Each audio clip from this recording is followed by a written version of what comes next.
The Odyssey. The Greeks believed that the Odyssey was composed by Homer. In our ignorance of the man, his life and his work, we are free to believe it or not. Received opinion dates him c. 750 to 700 BC and places him in Ionia, the Greek-inhabited coast and islands of central western Turkey.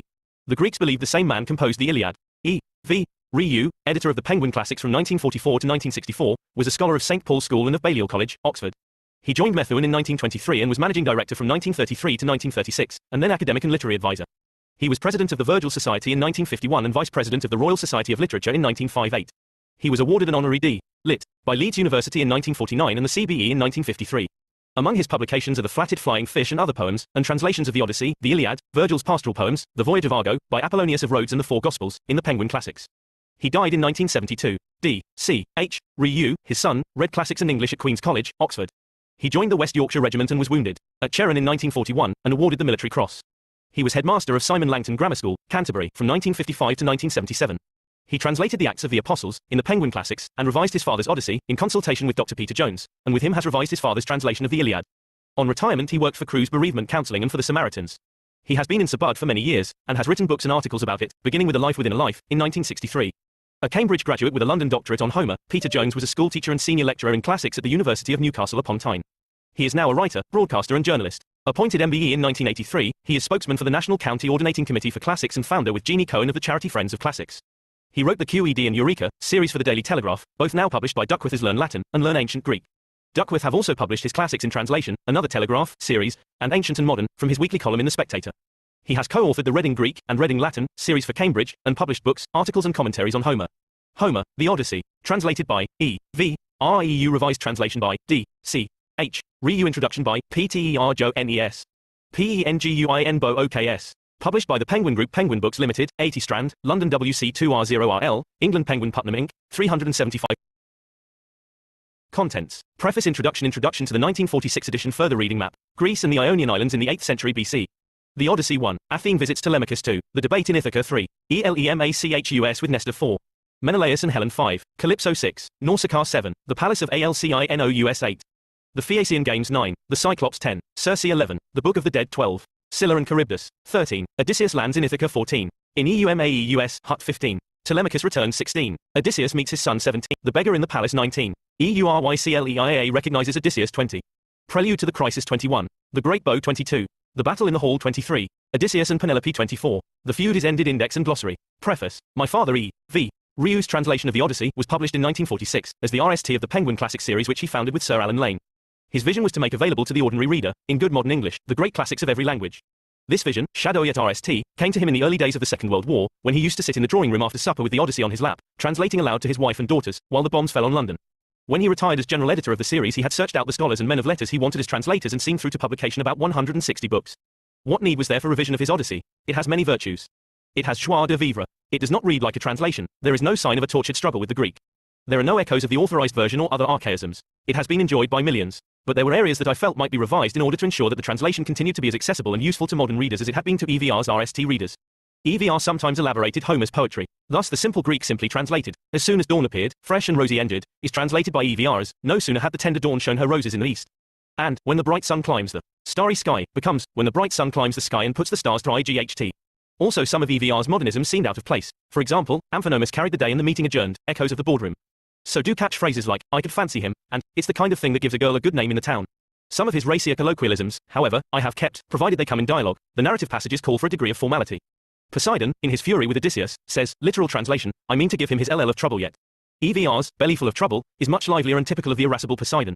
Again, Antinous, fuming, refers to Telemachus as, that young puppy, literally, young boy. Absolutely right, and I keep it. EVR also introduced an element of courtesy into orders and requests alien to the Greeks, who gave their orders crisply and bluntly. EVR sometimes prefaced such orders with a, kindly, or, be good enough to. Homer often brings gods and goddesses into the story, but when he brings in an anonymous god, EVR always cut him. Thus, a god put this into my mind, became, it occurred to me, and, supposing he were to turn up from somewhere, brought by some god, became, supposing he were to blow in from somewhere. Finally there is the question of Homer's oft-repeated words, his, formulae. First, the formulaic adjectives resourceful Odysseus, wise Penelope, thoughtful Telemachus. EVR frequently omits these, altogether or turns them into adverbs or clauses. Telemachus replied thoughtfully, or, Telemachus showed his judgment when he replied. I kept these epithets. Homer used them to create an atmosphere of the heroic past. He regards the qualities described as inalienable, permanent attributes of his characters. Penelope is always wise even when she is being rather silly. Telemachus is basically thoughtful even when he is committing a brutal act. Secondly, there are the formulaic sentences, like the one about dawn mentioned already, or, the sun went down, and all the ways grew dark. That is beautiful. These sentences come and go like familiar friends. The one formulaic sentence I did not keep, either in wording or positioning, is the standard formula introducing a speech. The patient good Odysseus answering him said, friends. That to me sounds archaic. I translate, friends, replied the patient good Odysseus. When Peter Jones and I set out to revise my father's translation in 1991, we determined to retain the joie de vivre of his version. Our alterations were in fact puny compared with his towering skill. We frequently used to marvel at his mastery of words and gape with admiration at the way he conveyed the subtle nuances of a complex passage. I was reminded of Keats's sonnet, on first looking into Chapman's Homer, and felt, like stout Cortez, when with eagle eyes, he stared at the pacey sea and all his men, looked at each other with a wild surmise. My wife worked closely with me throughout in the search for the right words, and often came up with the perfect suggestion. My sister, Rosamund Worley, also acted as a valuable scrutineer. DCHR 2002. Introduction. The Odyssey is the second work of Western literature, the Iliad is the RST. The ancient world agreed almost unanimously that both epics were the work of Homer. The Odyssey, the return of Odysseus from Troy to reclaim his threatened home on Ithaca, is a superb story, rich in character, adventure and incident, reconciling reality with fantasy, the heroic with the humble, the intimate with the divine, and making the household, Greek oikos, rather than the battle eld, the center of its world. The story, its structure, content and characters occupies pp. She XXVII, XXXV, and XLV of this introduction. The Odyssey was composed probably towards the end of the 8th century BC somewhere along the Greek-occupied seaboard of western Turkey, Greek, Ionia.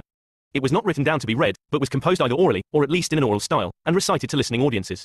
There is a debate about the extent to which an epic this size could have been orally improvised, memorization, or recollection, come in here. And how far writing may have played some part in its production.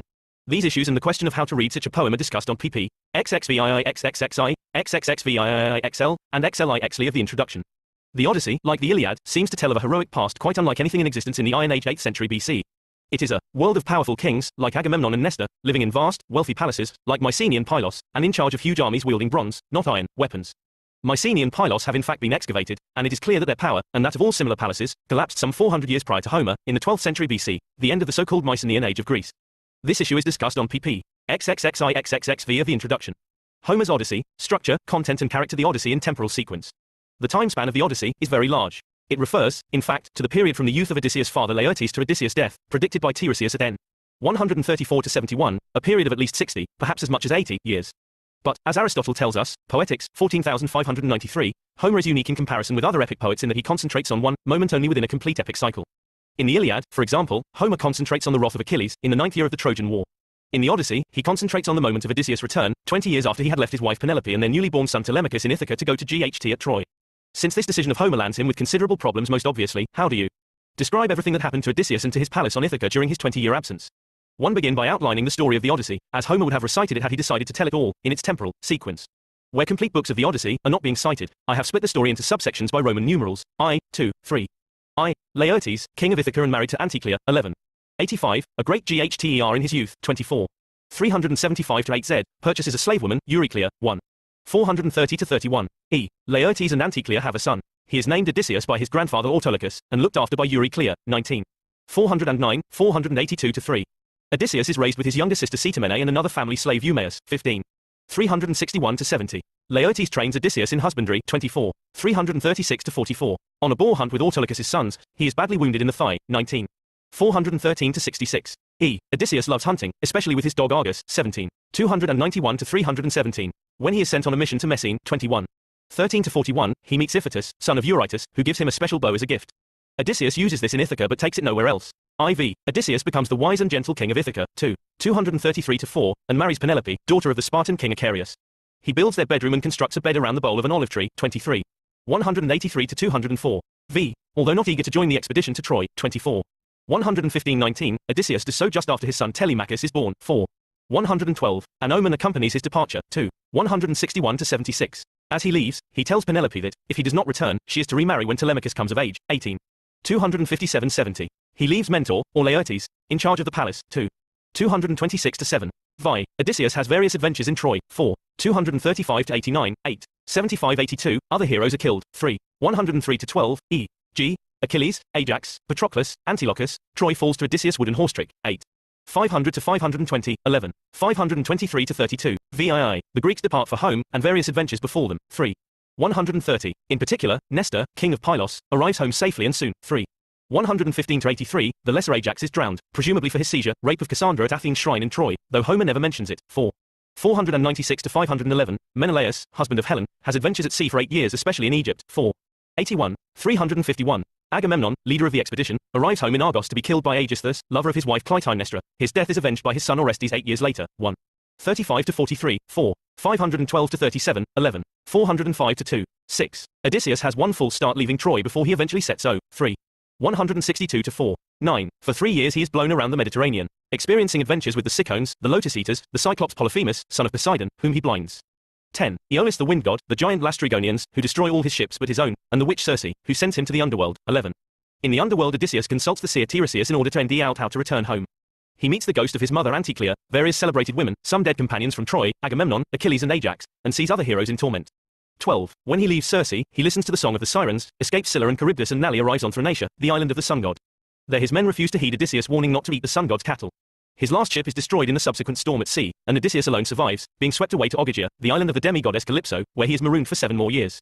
VII. During the period that Odysseus has been away, his mother Anticlea has died. 11. 197 to 203. 15. 358 to 80. Clytemnestra has left to be married. 15. 316 to 17. Eumaeus has been sent out to a country estate. 15. 368 to 70. And his father Laertes has retired to the country in grief. 15. 353 to 71. 11. 187 to 96. In the 17th year of his absence, 108 suitors from Ithaca and surrounding lands take up permanent residence in a palace by day in an ought to persuade Penelope to marry one of them. 2. 89. Odysseus' growing son Telemachus, V, is helpless in the face of their superior numbers and has to watch them consuming his inheritance. Penelope delays the suitors' advances by the shroud trick. 2. 85 to 110. 1. In the 20th year of Odysseus' absence, the gods convene a meeting and, on Athene's pleas, decide to order Calypso, 12, to release Odysseus. Athene seeks to put some spirit into Telemachus and, disguised as an old friend of Odysseus, Mentes, arrives in Ithaca. She succeeds in her mission, and advises Telemachus to confront the suitors in public. If they still insist on staying, he is to visit his father's old friends Nestor, king of Pylos, and Menelaus, king of Sparta, to seek news of Odysseus. 2. Telemachus tries to stir the men of Ithaca to action against the suitors, but to no avail. He sets out secretly on the journey proposed by Athene. Athene accompanies him, disguised as Mentor. V. 3. Telemachus visits Nestor. First, he hears stories of other Greeks' returns, VII, but nothing of Odysseus. Accompanied now not by Athene but by Nestor's son Pisistratus, he moves on to Sparta. 4. At Menelaus' palace he hears from both Menelaus and his wife Helen more stories of the returns of Greeks and of his father's exploits at Troy, VN, and that his father is alive. Back in Ithaca, the suitors plan to ambush him on his return. Penelope is grief-stricken to hear of his departure. 5. After a second council of the gods, Hermes sets out for Ogygia, and Calypso releases Odysseus. Odysseus sails out, but the sea god Poseidon, enraged that Odysseus blinded his son the Cyclops, 9, creates a tremendous storm, which nearly kills him. He is now swept ashore on the peninsula called Sherry, where the Phaeacians live. 6. Athene arranges that Nausicaa, daughter of the king Alcinous, should rescue him. 7. Odysseus makes his way to the palace, where he is kindly received, well looked after, and enjoys full Phaeacian hospitality. 8. During the next day's festivities, the Phaeacian bard Demodocus sings some stories of Odysseus' past adventures. Alcinous inquires who he is and why he weeps. Odysseus announces himself and tells the story of his journey from Troy to Calypso, see 9, 10, 11, 12 above. 13. The Phaeacians load Odysseus with gifts and send him home. On his arrival in Ithaca, Athene meets him, warns him of the suitors, disguises him as an old beggar, and instructs him to visit Eumaeus, VII. 14. Odysseus is welcomed by Eumaeus, who does not recognize him, and hears about events in the palace, VII. 15. Athene summons Telemachus back from Sparta. He meets a prophet Theoclymenus, on the run for killing a man, and gives him refuge on board ship. Telemachus arrives home, avoids the suitors' ambush, 4. Disbands his crew, puts Theoclymenus in the care of a friend, and sets out for Eumaeus' hut. The beggar Odysseus hears more news of Ithaca, VII. 16. Telemachus sends Eumaeus out to town to tell Penelope of his arrival home. In Eumaeus' absence, Odysseus' disguise is temporarily lifted and he is reunited with his son. They plan their action against the suitors. 17. Telemachus reaches the hut and goes on ahead to the palace, followed by Odysseus and Eumaeus. Odysseus is recognized by his old hunting dog Argus. Odysseus begs in the palace, and is attacked and insulted, but Penelope asks Eumaeus to arrange for him to meet her. 18. Odysseus beats up another beggar Irus, but remains on the receiving end of abuse and attacks. Penelope announces that she will remarry. 19. The planned meeting between Penelope and Odysseus takes place. 17. Odysseus persuades her that he has heard of Odysseus, and the grateful Penelope orders Euryclea to wash him. Euryclea recognizes him by his scar collected during the boar hunt, and is sworn to secrecy. Penelope, still in ignorance of the beggar's identity, announces that she will next day set up the trial of the bow and the axes. Whoever can string Odysseus' bow, and shoot an arrow through the 12 axes will win her hand in marriage. 20. Odysseus and Telemachus remove all the weapons from the hall. In the morning the suitors return to feast and revel. Further insults are directed against Odysseus. He is introduced by Eumaeus to a friendly ox herd, Philoetius. Theoclymenus, 15, in a ghastly vision, foretells the suitors' impending doom. 21. Penelope fetches the axes and bow. Telemachus sets up the trial and nearly strings the bow himself. The suitors fail. Odysseus reveals himself to Eumaeus and Philoetius and tells Euryclea to bar the doors. Penelope retires to bed. He persuades the suitors to let him try the bow, strings it and shoots through the axes. 22. Odysseus, Telemachus, Eumaeus and Philoetius, RST with bow and arrows, then with arms and helped by Athene disguised as Mentor slaughter the suitors. The house is cleansed, the faithless servants are hanged, and the faithful greet their lord. 23. Euryclea wakens Penelope. She cannot believe that the beggar is Odysseus, but by testing him about the construction of their marriage bed, IV, she proves to her satisfaction that it is he. They make preparations to repel the suitors' relatives and go to bed. 24. The ghosts of the suitors arrive in Hades, where Agamemnon and Achilles hear of Odysseus' triumph. Agamemnon praises Penelope, contrasting her with Clytemnestra. Odysseus is reunited with his father Laertes, i.e., VIII. The suitors' relatives gather to take revenge. After a brief engagement, Zeus and Athene intervene, and peace is restored in Ithaca. IX. Odysseus will travel inland carrying an oar, until someone mistakes it for a winnowing fan. There he will sacrifice to Poseidon. He will return home to die in peaceful old age. 11. 119-37. Retrieving the past. What stands out from this way of telling the story is the brilliant ingenuity with which Homer has engineered situations in which accounts of Odysseus' adventures and of developments on Ithaca during his absence can be plausibly given not merely the great ashback of 9-12, but a host of smaller, highly significant moments. And the more one thinks about it, the more difficult it becomes to envisage an Odyssey which did follow a purely temporal sequence of the sort given above. Consider an Odyssey which started in I with Odysseus leaving Troy. First, the adventures which the poet has put into Odysseus' mouth as a ashback in 9-12 would have to be narrated as a third-person narrative. First Odysseus went to X and then he went to Y, etc. Consequently they would lose much of their excitement as a personal reminiscence, and of their significance as an extended exercise in heroic self-revelation. Second, once the hero had returned, it would be impossible to give the intensive treatment to Penelope, Telemachus, the suitors, and the EECT of Odysseus' prolonged absence on the household that the poet achieves in his chosen version. One would not know what the hero was returning to, and why his return was so urgently needed. We would lose the rich and subtle characterization of, and interaction between, the people in the Ithaca to which he returns. Most of all, it would have become, one damn thing after another, a sequence of events of the sort which Aristotle, by implication, so deprecated. Seen in this light, Homer's decision to target the epic on the moment of Odysseus' return is a master stroke.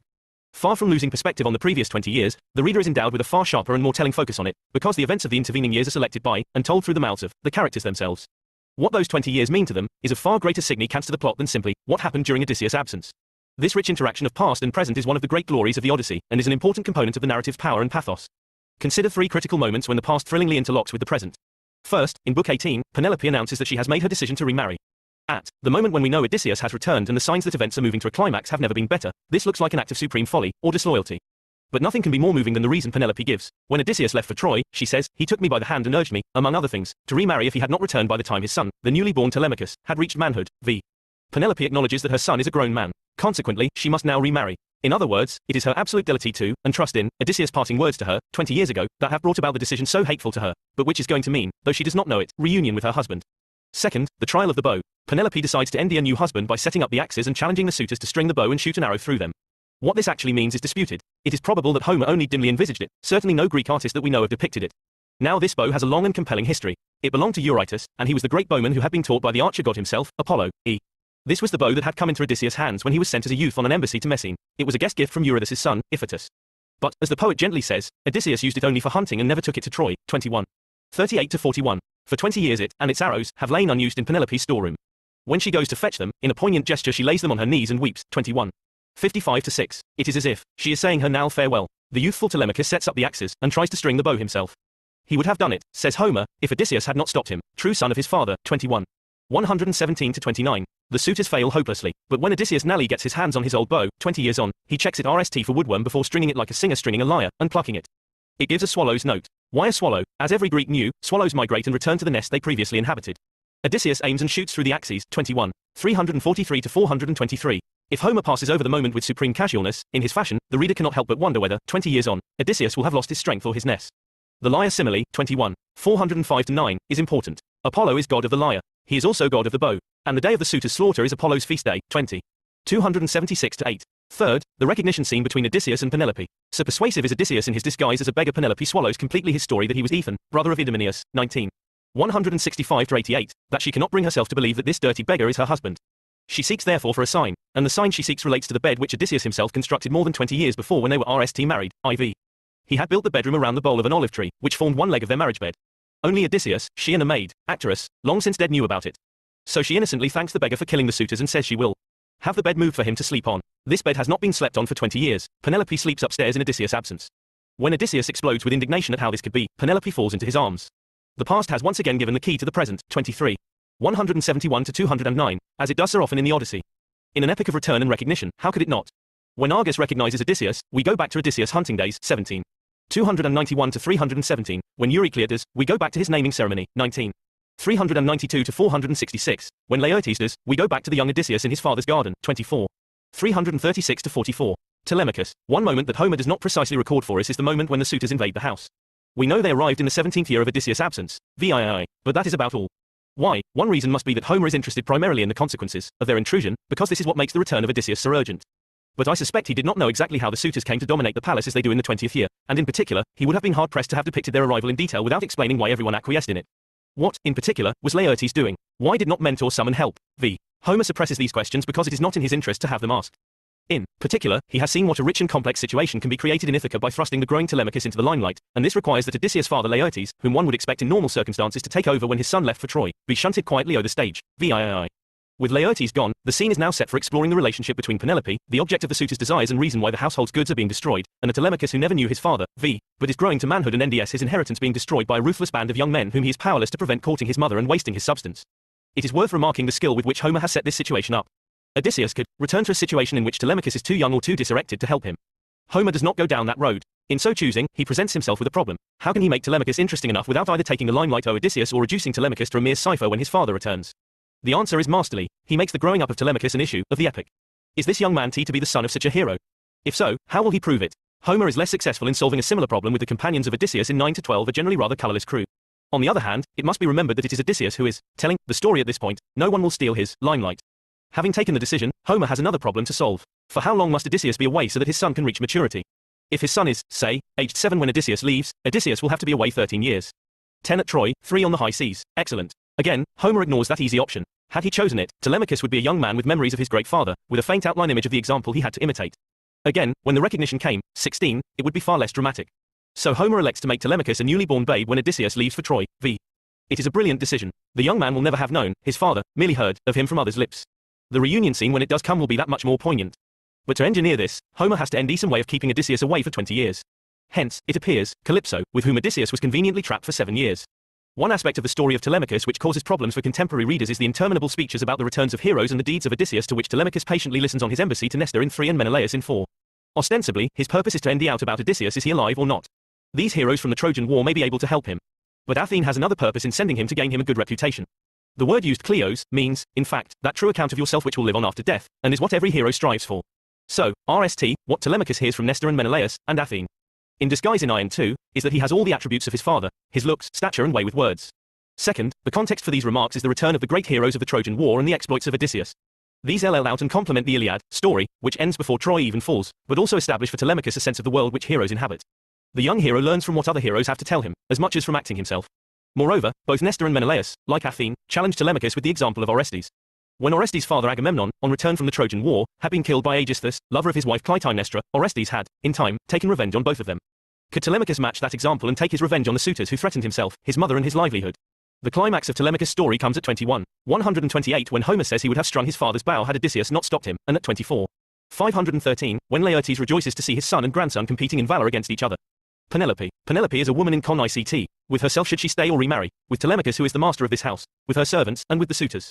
The constant pressure under which she lives has the EECT of turning her into a woman who hangs grimly onto the past, and NDS solace and comfort only in the world of sleep and dreams, though even these can be painful for her.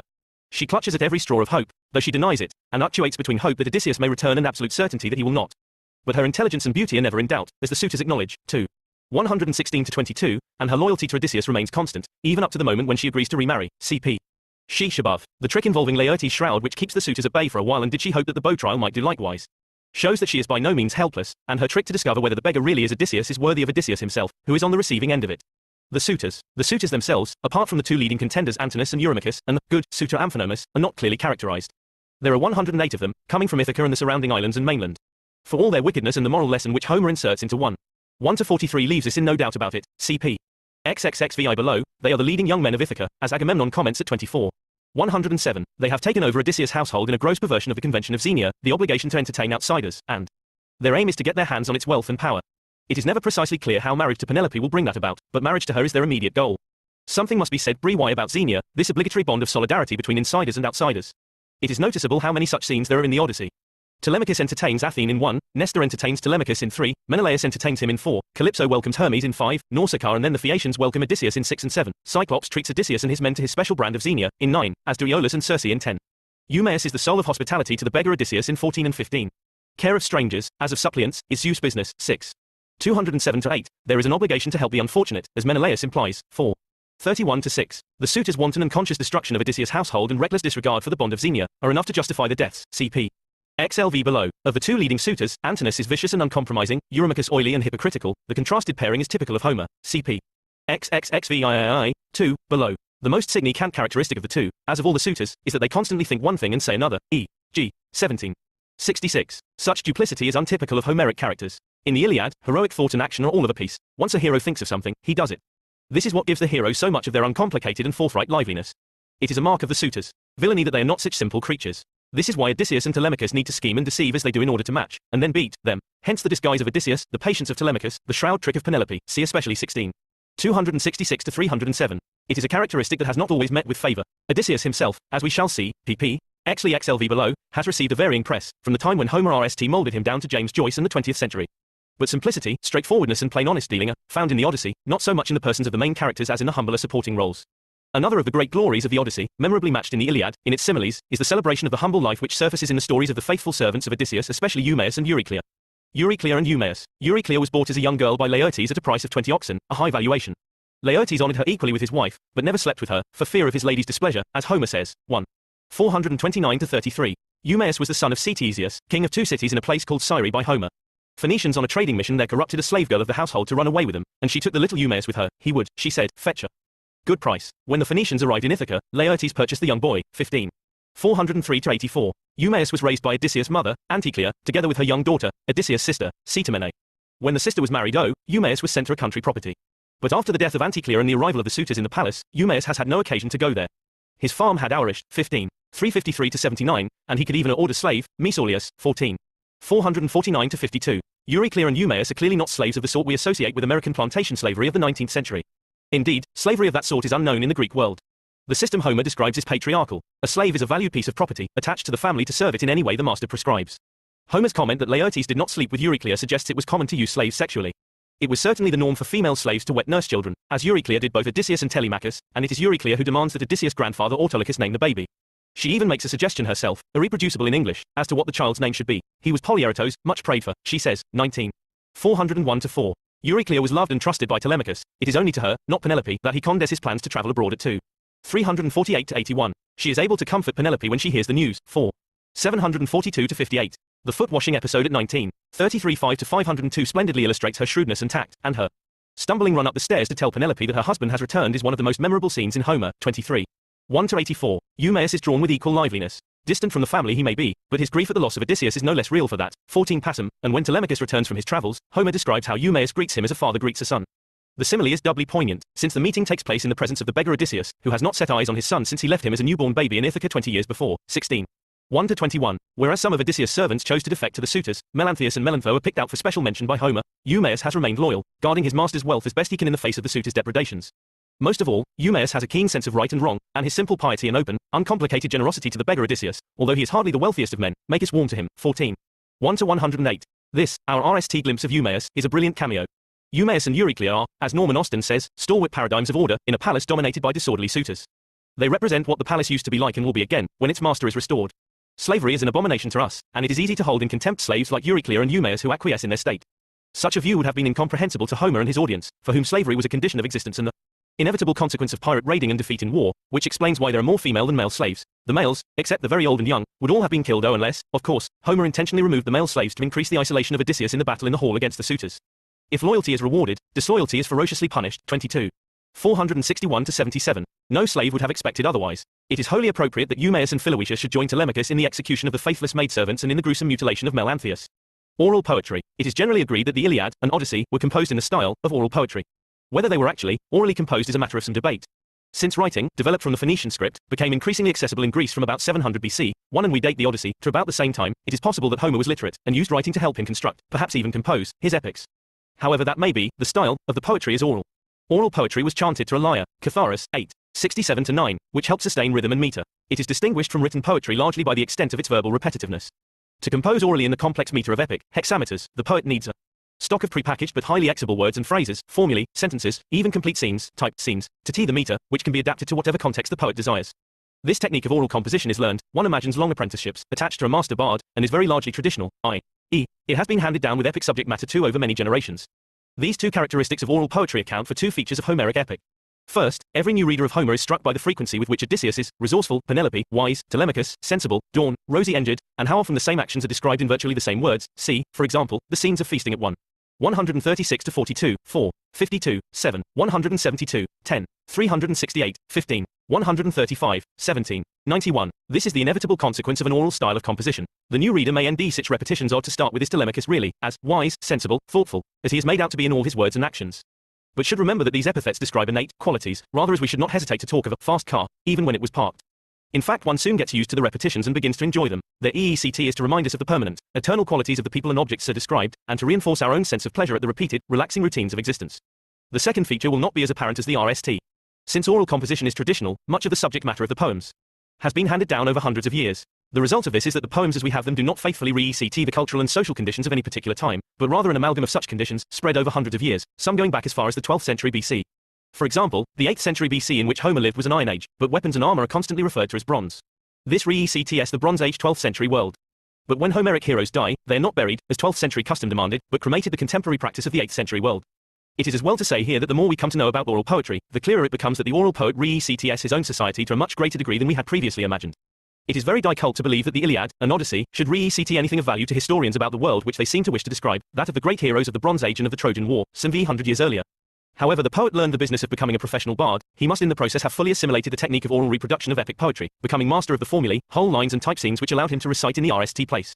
He must have been able to improvise too, if required. But improvisation should surely not preclude intensive prior thought and rehearsal, even elements of recollection and memorization too, and, as we have seen, writing may have played a part somewhere. But what was he to sing about? The tradition provided him with his material. In our Odyssey, Phemius sings about the returns of heroes from Troy, 1. 326 to 7, and Nestor and Menelaus tell stories of heroes' returns, 3.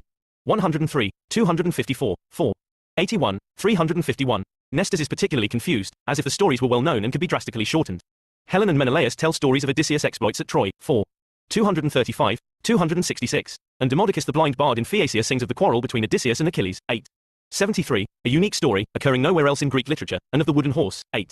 499, as well as of the seduction of Aphrodite by Ares and their eventual entrapment by Aphrodite's husband Hephaestus, 8. 266. As well as stories about Troy and its aftermath, we know of other epic cycles about, for example, the Titans, Jason and the Argonauts, and Oedipus. But there was no law that forced the poet to stick to material within the traditional story. It is, for example, clear that the poet has introduced all sorts of non-Odyssean material into the Odyssey. The Ares-Aphrodite story just mentioned is obviously one. Calypso is probably an invention to allow time for Telemachus to grow up, cp. XXII above. Sometimes the joins in such material show. For example, the tales which Odysseus tells in 9 to 12 were almost certainly adapted from the Jason, Argonaut saga. Circe, the Wandering Rocks, the Sirens and Scylla and Charybdis were all probably Argonautic adventures before they became Odyssean ones too, cf. 1270. The result is that in an epic where Poseidon is the main antagonist, Odysseus' men are nearly destroyed by the sun god. Again, consider the EECT of the bow contest upon the narrative. Athene is Odysseus' great patron, but the bow is Apollo's instrument. Consequently, it is not until Odysseus has used up the arrows, 22. 116 to 25, that Athene enters the fray, 22. 205 to 6. What we have to imagine then is a bard who is the absolute master of the technique of oral reproduction of traditional epic tales, and has at his disposal a large range of traditional material. Over a long period of time, and with much experimentation, he gradually welds this material into an epic the size of the Odyssey. But to be sung to whom? And in what context? The Iliad, c. 15,000 lines, and the Odyssey, c. 12,000 lines, are uniquely massive. They would each have taken between 20 and 30 hours to sing. Who could possibly listen to them? We do not know, but the evidence of the activity of the bards in the Odyssey inclines me to believe that the context must be a royal palace, the audience the dining nobles. Encouraged by the stability of his employment and the applause of his audience, Homer set out to create a uniquely massive epic, and night, after dinner, regaled his masters with the developing story, in suitable bites. The niched product, if the poet understood such a concept, must have been years in the making. I for one cannot see any other likely context in 8th century Greece where an endeavor of this size and intricacy could be possible. This raises another large and awesome problem. If Homer was in fact an oral poet, how did the poems come to be written down, and, given the freedom with which the oral poet adapts his material, what relation does our version bear to any version that Homer sang? Even if one believes that Homer could write, the problem will not go away. In the 5505 BC, the Athenian tyrant Pisistratus is said to have produced a definitive text of the Homeric epic for recitation at the great All-Athenian, Panathenaic, festival which he instituted. That suggests that there were many versions of Homer in circulation at the time, and it is just as likely that there were alternative Homeric, as well as non-Homeric, versions. Consequently, the issue of whether Homer could write is not central to the problem of authenticity. Besides, it is doubtful whether a bard who freely adapted others' material and saw his own equally freely adapted would have understood the concept of a single, definitive version. On the other hand, of course, a Homer who had been working up his uniquely complex and massive version over many years, possibly with the help of writing, may well have had a greater sense of a definitive version than the more typical traveling bard, orally improvising and adapting his far shorter songs to the needs of whatever audience he could gather. Homer and history. The Mycenaean age of Greece, so called after Mycenae, one of its leading power centers, was a Bronze Age. This world flourished from the 16th to the 12th century BC, when it collapsed, for reasons which are not entirely clear. It was a civilization centered on great palaces like those of Mycenae and Pylos, ruled by powerful and wealthy kings. It was aggressively expansionist, conquering Crete and taking over its center Knossos in the 14th century BC and, as the archaeological record shows, trading vigorously as far west as Spain, as far east as Syria and the Black Sea, and with contacts probably as far north as the Baltic, as far south as Africa. Moreover, it was a civilization which knew writing. The script, now called Linear B, was preserved for us on clay tablets baked hard in the res that destroyed the palaces, and subsequently excavated in their thousands. In I-952 it was discovered that Linear B was in fact a form of Greek, and since then the work of translating and making sense of it has gone on apace. The clay tablets have turned out to contain not literature, but the record of the economic transactions of the palace societies where they have been dug up, largely in Mycenaean Knossos and Pylos. It is this world that Homer purports to be recording. Consequently, it may be signe cant that, in Homer, writing is mentioned but once, and there is no indication at all that his heroes had an economic apparat of such forbidding complexity and range as the Mycenaeans. Perhaps such details are not the sort of thing that epic poetry would preserve anyway. Heroes have better things to do than record that year's wool tally. Perhaps they have been forgotten. At all events, the Linear B script died with the collapse of Mycenaean civilization in the 12th century, and for 400 years Greece was illiterate. In 1870 the German adventurer Heinrich Schliemann dug into a mound in modern Hisarlik in the northwest corner of Turkey. It lies in an area known since ancient times as the Troad, where Greeks and Romans alike located Homer's Troy. Hisarlik was known as Ilium from at least the 4th century BC. There were two rivers nearby, called, like Homer's, Scamander and Simois. The site lay on a plain, near the ancient, not the modern, coastline. No wonder that, when Schliemann discovered an ancient strongly fortified citadel there, he thought that he had discovered Troy. And it is perfectly possible that he had. This may well be the Troy that Greeks besieged in the 13th century and took after 10 years, to become the subject of song for future generations. It is equally possible that it is not. It must be stated RMLY that place names themselves mean nothing, since later generations were bound to try to identify the site of Homer's epics. We do the same, with about as much success, with for example the King Arthur legends.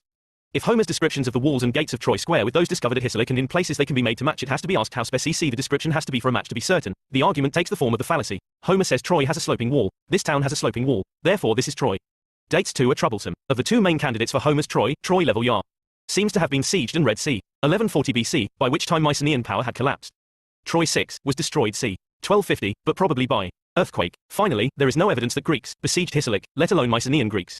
But even if Schliemann's Troy was the site of a 13th century Trojan War, everything we know about the transmission of oral poetry argues that Homer's retelling of tales originating in the 13th century can bear virtually no resemblance to what happened to Troy.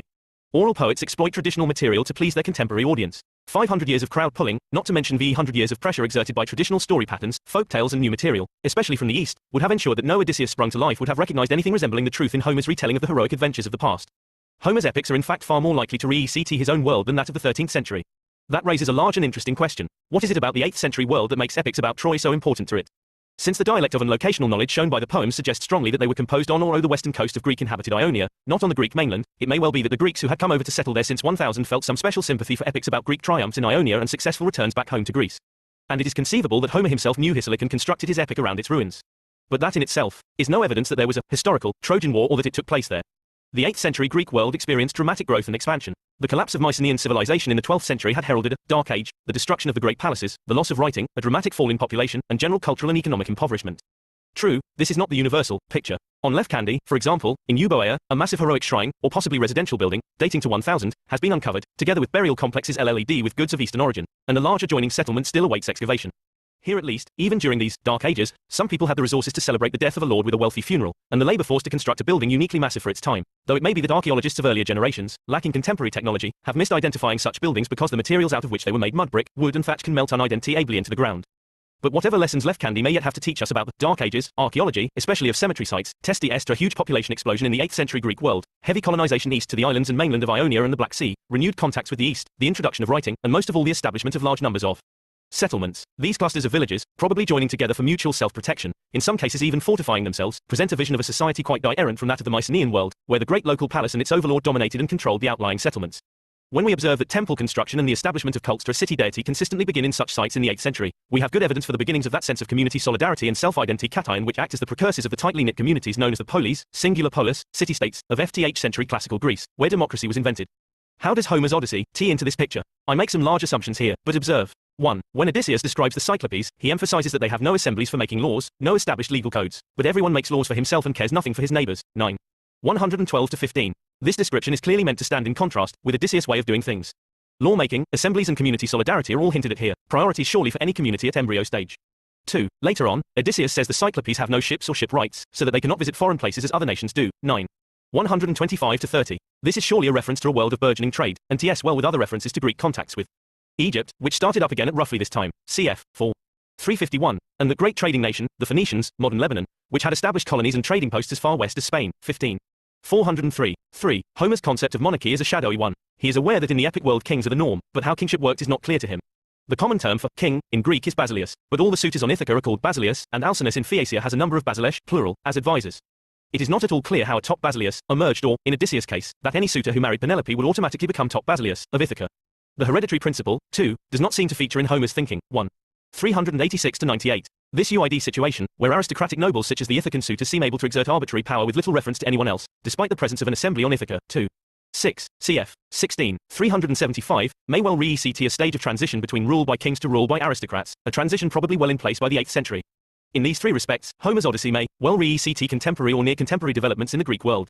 But a warning is in order. We cannot date Homer with absolute accuracy, and while many people favor a late 8th century date for him, there are others who would wish to place him in the 7th century. Linguistic considerations alone suggest strongly, but not conclusively, that the Iliad came before the Odyssey, and that both came before the farmer poet Hesiod, who is certainly a 7th century Gure. Reality and fantasy, identity and disguise. If there is much that is vividly realistic about Homer's portrayal of life in the palace of Ithaca, servants clearing up rooms. 20. 147-59, princes going to bed. 1. 425-44, dogs on dung heaps. 17.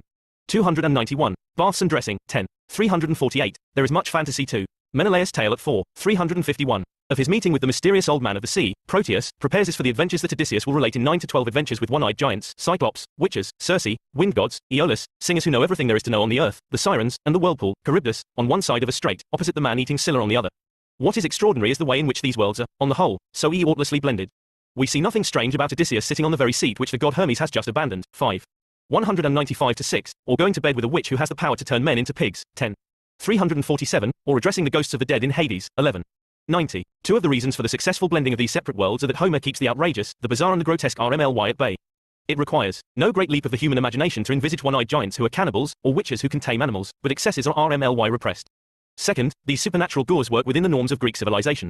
Calypso knows how visitors should be entertained, just as Telemachus does. 5. 85. Circe has servants who prepare hot baths and lay tables as is done in Ithaca. 10. 348. Cyclops is a master shepherd and cheese connoisseur, with a particularly commendable line in kitchen organization. 9. 219. The blending is especially noticeable in Phaeacia, the divinity of whose surroundings and human character of whose inhabitants the bumbling, genial Alcinous, the delightful Nausicaa produce an especially memorable mix. The gods too know their place. In the Iliad, divine intervention is commonplace. Gods appear either as themselves or in disguise, usually the former, and are ever present, helping their favorites and hindering their enemies. In the Odyssey, their presence is far less noticeable, and with the possible exception of 15. 1-9, they appear only in disguise. Zeus himself remains on the whole apart from the action, and when he does intervene, he is a quite unthleiadic god of human justice. Observe how Homer sets out the ethical program of the Odyssey. In the opening book, Odysseus' men brought their own death upon themselves by eating the cattle of the sun god. 1. 7-9, and Aegisthus did likewise by ignoring divine warnings, killing Agamemnon and marrying Clytemnestra. 1. 32-43. In other words, the gods are concerned about the justice of human behavior in a way in which they are not in the Iliad. What, therefore, will be the consequences for the suitors of the behavior in Odysseus' household? The moral lesson is RMLY drawn at their slaughter. 22. 35-41, 23, 63-7. But there is one god with a high prola in the Odyssey, Odysseus' patron, Athene. She stands by her favorite and guides his steps almost continually, and the teasing encounter they enjoy at 13. 221 is unique in Homer for the closeness of the relationship it depicts between god and mortal. It is tempting to say that Athene's continuing presence diminishes the stature of Odysseus. But it is important to emphasize that in Homer the gods help only those who are worthy of it. Athene's patronage does not diminish but enhances Odysseus' status as a hero. Her willingness to help his son Telemachus is a similar index of his value. The NE dividing line which separates human from divine in the Odyssey is matched by an even N1 separating the real from the unreal, especially real from unreal identity. The issue of Telemachus' identity has already been discussed. P. XXI. But if he has problems, what of Odysseus? Kept from human sight for 7 years by Calypso, the name is based on a Greek root meaning conceal, refusing to reveal himself to the Phaeacians until he tells his story at 9. 16. No one, in the Cyclops cave, a LTHY beggar when he returns to Ithaca, a man who wishes he had died at Troy rather than be drowned at sea. 5. 306. What sort of hero is this? The answer is, of course, a man of masterful cunning, as he is proclaimed to be at the very opening of the poem, which also fails to name him until line Z. This hero needs more than martial skills if he is to survive, return home, CP. Exley below, and restore his house to what it used to be. His cunning is evinced in many die-errant episodes. Consider, for example, his disguise at Troy. 4. 244, his speech to Nausicaa. 6. 148, the no one trick in the Cyclops cave, the Greek for no one, metis, when run together, makes metis, Greek for resourcefulness, cunning, one of Odysseus' most common epithets, his acting out of the part of the beggar, and his restraint in front of Penelope. 19. 203-12. Restraint and endurance, deception and disguise, these Odyssean characteristics are shared, of course, by Athene, and willingly embraced by Telemachus when he is reunited with his father in 16. In the prevailing atmosphere of ignorance of the true nature of things in which characters wallow from the very beginning of the Odyssey, e.g., Telemachus at 1. 158, Eumaeus at 14. 39, such characteristics help to generate a text dominated by irony, pathos, despair and joyously happy surprise, especially in the recognition scenes. Reading Homer. The ancients, of course, listened to Homer, and it is well worth following their example. But whether listening or reading, newcomers to Homer will envy their pleasure heightened if they are aware of some typical features of his style and compositional technique. 1. Expect some degree of repetition at the level of word, phrase and sentence, most apparent in epithets attached to characters and objects, and in formulas of speaking and answering. 2. Expect repetition at the level of scene, e.g., feasting, cp, xxvii above, and in certain action sequences, e.g., departing from land, c9. 62 to 3, 105, 565 to 6, 10. 77, 133 to 4. Expect also accumulation. Observe, for example, how Odysseus is attacked not once in his palace but 4 times and once outside, 17 to 20, each attack building on the last. Odysseus' repeated lying stories come into the same category. Notice again how Homer doubles up his characters and plays them in pairs. The 2 leading suitors, Antinous and Eurymachus, the 2 faithful servants Eumaeus and Philoetius, the 2 faithful maids Euryclea and Eurynome, the 2 faithless servants Melanthius and Melantho, and is the Ments of Athens disguise in either doublet of the old household friend Mentor. 3. Observe how, with certain larger scale sequences, Homer combines xity with xability. Take, for example, the scene of welcoming and entertaining a guest at 102. The sequence can be analyzed down to the following outline. 1. Athene leaves, 102, 2. Arrives, 103, 3. NDS, a situation, 106, 4. Telemachus sees her, 113, 5. Telemachus goes to meet her, 119, 6. He is angry that she has been ignored, 119, 7. He takes her hand, 121, 8. He owes food and greetings, 12, 3, 9. Athene is led in, and her spear taken, 125, 10. She is seated, 130, 11. Food is prepared and consumed, 136, 12. Questions begin, 170. This sequence will occur again, with variations, at 3, 1, 4, 1, 5, 50, and in many other places. In other words, the poet has a basic outline, but he plays the variations in it not of sequence, that remains xed, but of elaboration and digression within the sequence. 4. Digression is a common feature of epic. Homer digresses to describe exotic places, e.g., Calypso's cave at 5. 55, Alcinu's palace at 7. 80, to tell stories, e.g., Menelaus' long tale at 4. 351, to LL in the past, the Scar story at I-939Z, and so on. He keeps control of his narrative by returning at the end of the digression to the point at which he began it, with almost the same words. Take, for example, the Scar episode. At 19 to 392, Euryclea recognized the Scar, the one Odysseus had received years before.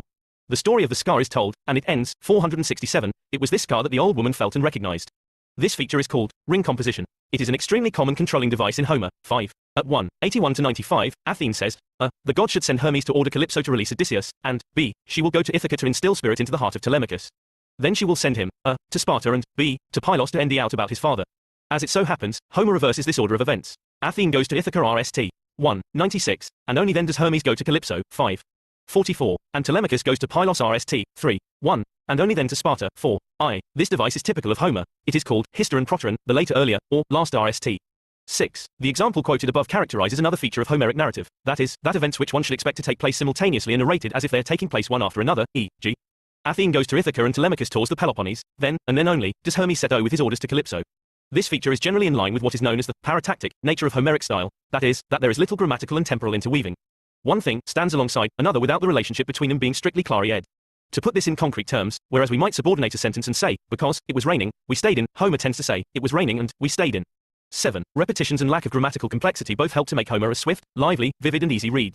Psychologically, too, there is a straightforwardness about Homeric characters quite different from those in the post-Freudian modern novel. Partly, this is because Homer lacks a wide conceptual and psychological vocabulary. There are, for example, no words for duty or loyalty in Homer. Homer's world is one of speaking and doing, where the will is almost the equivalent of the deed, and where motive remains largely unstated. But the fact that Homer does not have the vocabulary does not mean that his understanding of human behavior is unsophisticated. If there is no overlay of authorial comment in Homer, the reason is that there is no need for it. It is all there in the words and the actions. Rich rewards await those who submit to careful literary analysis the ways in which characters speak and behave towards each other, e.g. Nausicaa and Odysseus in 6, Penelope and Odysseus in 19. 8. That said, however, while it is true that the Odyssey lays out an ethical program in one which is full LLED with the death of the suitors in 22, cp. XXXVI above, one of the consequences of points 6 and 7 above is that it is often difficult to be certain about the interpretation of a speech or an action. Are we to read anything into the fact that Helen puts drugs into the drinks of her guests at 4? 220-26. If Homer tells us that Odysseus' speech to Nausicaa at 6, 148 is full of craft, what of the tone of Nausicaa's reply? Odysseus' heroism has caused debate to this day. Can we certainly identify non-heroic traits where Homer remains silent? Is the relationship between Helen and Menelaus in 4 one of unalloyed bliss, or strained incompatibility? Both views have been quite recently urged. Problems in the Odyssey. The FTH century BC historian Herodotus was the RST person to say that Homer composed the Iliad and the Odyssey, and did not compose a number of other epics associated with him. Histories. 2. 116-17. The ancients generally agreed with that judgment on their greatest poet. But when, at the behest of Ptolemy, the Greek king of Egypt and a great patron of the arts and sciences, scholars set to work in 3rd century BC Alexandria to produce a definitive text of Homer, they found that neither the honor in which Homer was held nor the Pisistratian recension, cp. XXX above, had prevented considerable divergences between the manuscripts. Still, they produced their text, and it is from this, edited by the great Alexandrian scholar Aristarchus, that our text ultimately derives.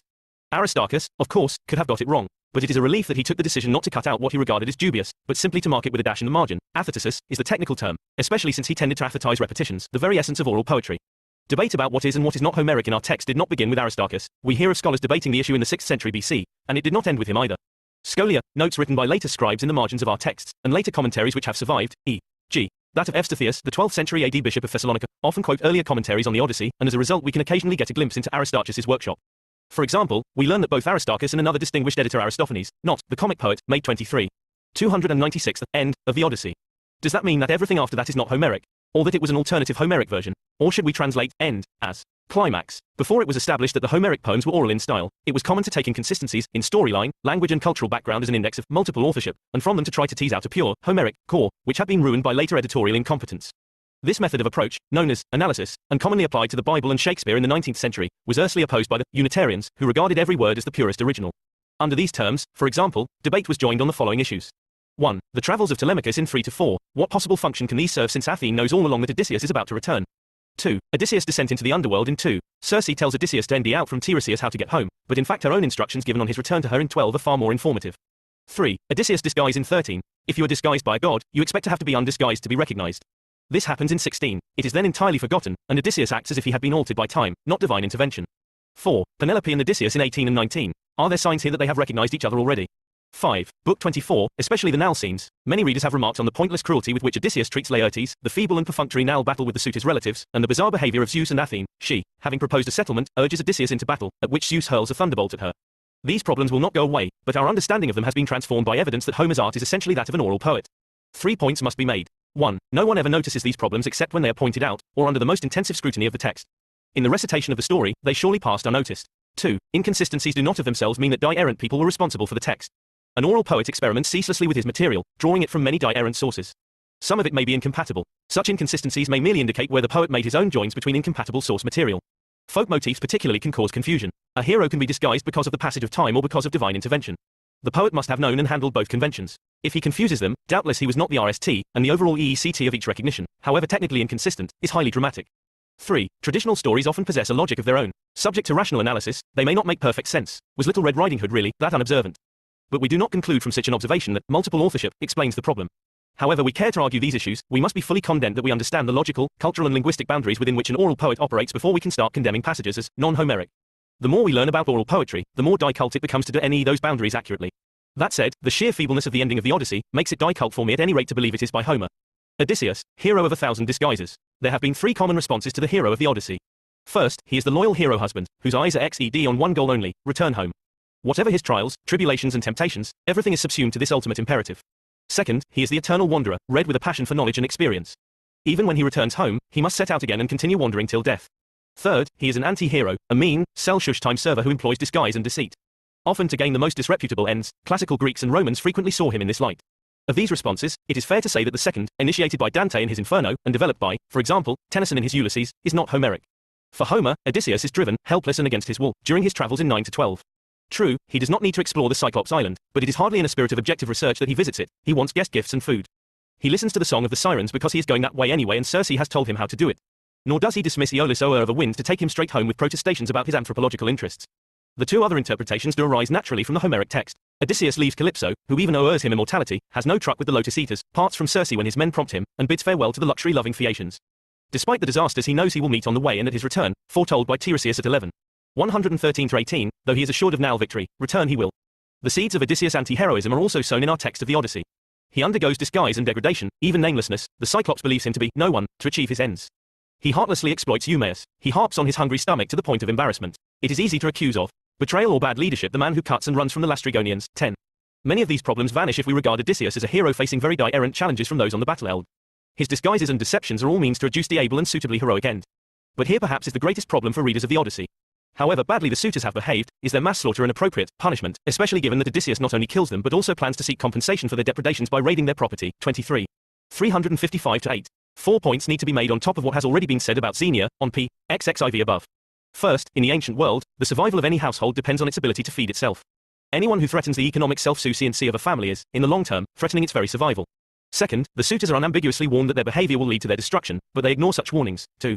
170, 20, 345, Homer is careful to establish the ethical pattern of the Odyssey at its very start, with Zeus' speech that humans bring disaster upon themselves by ignoring divine warnings, cf.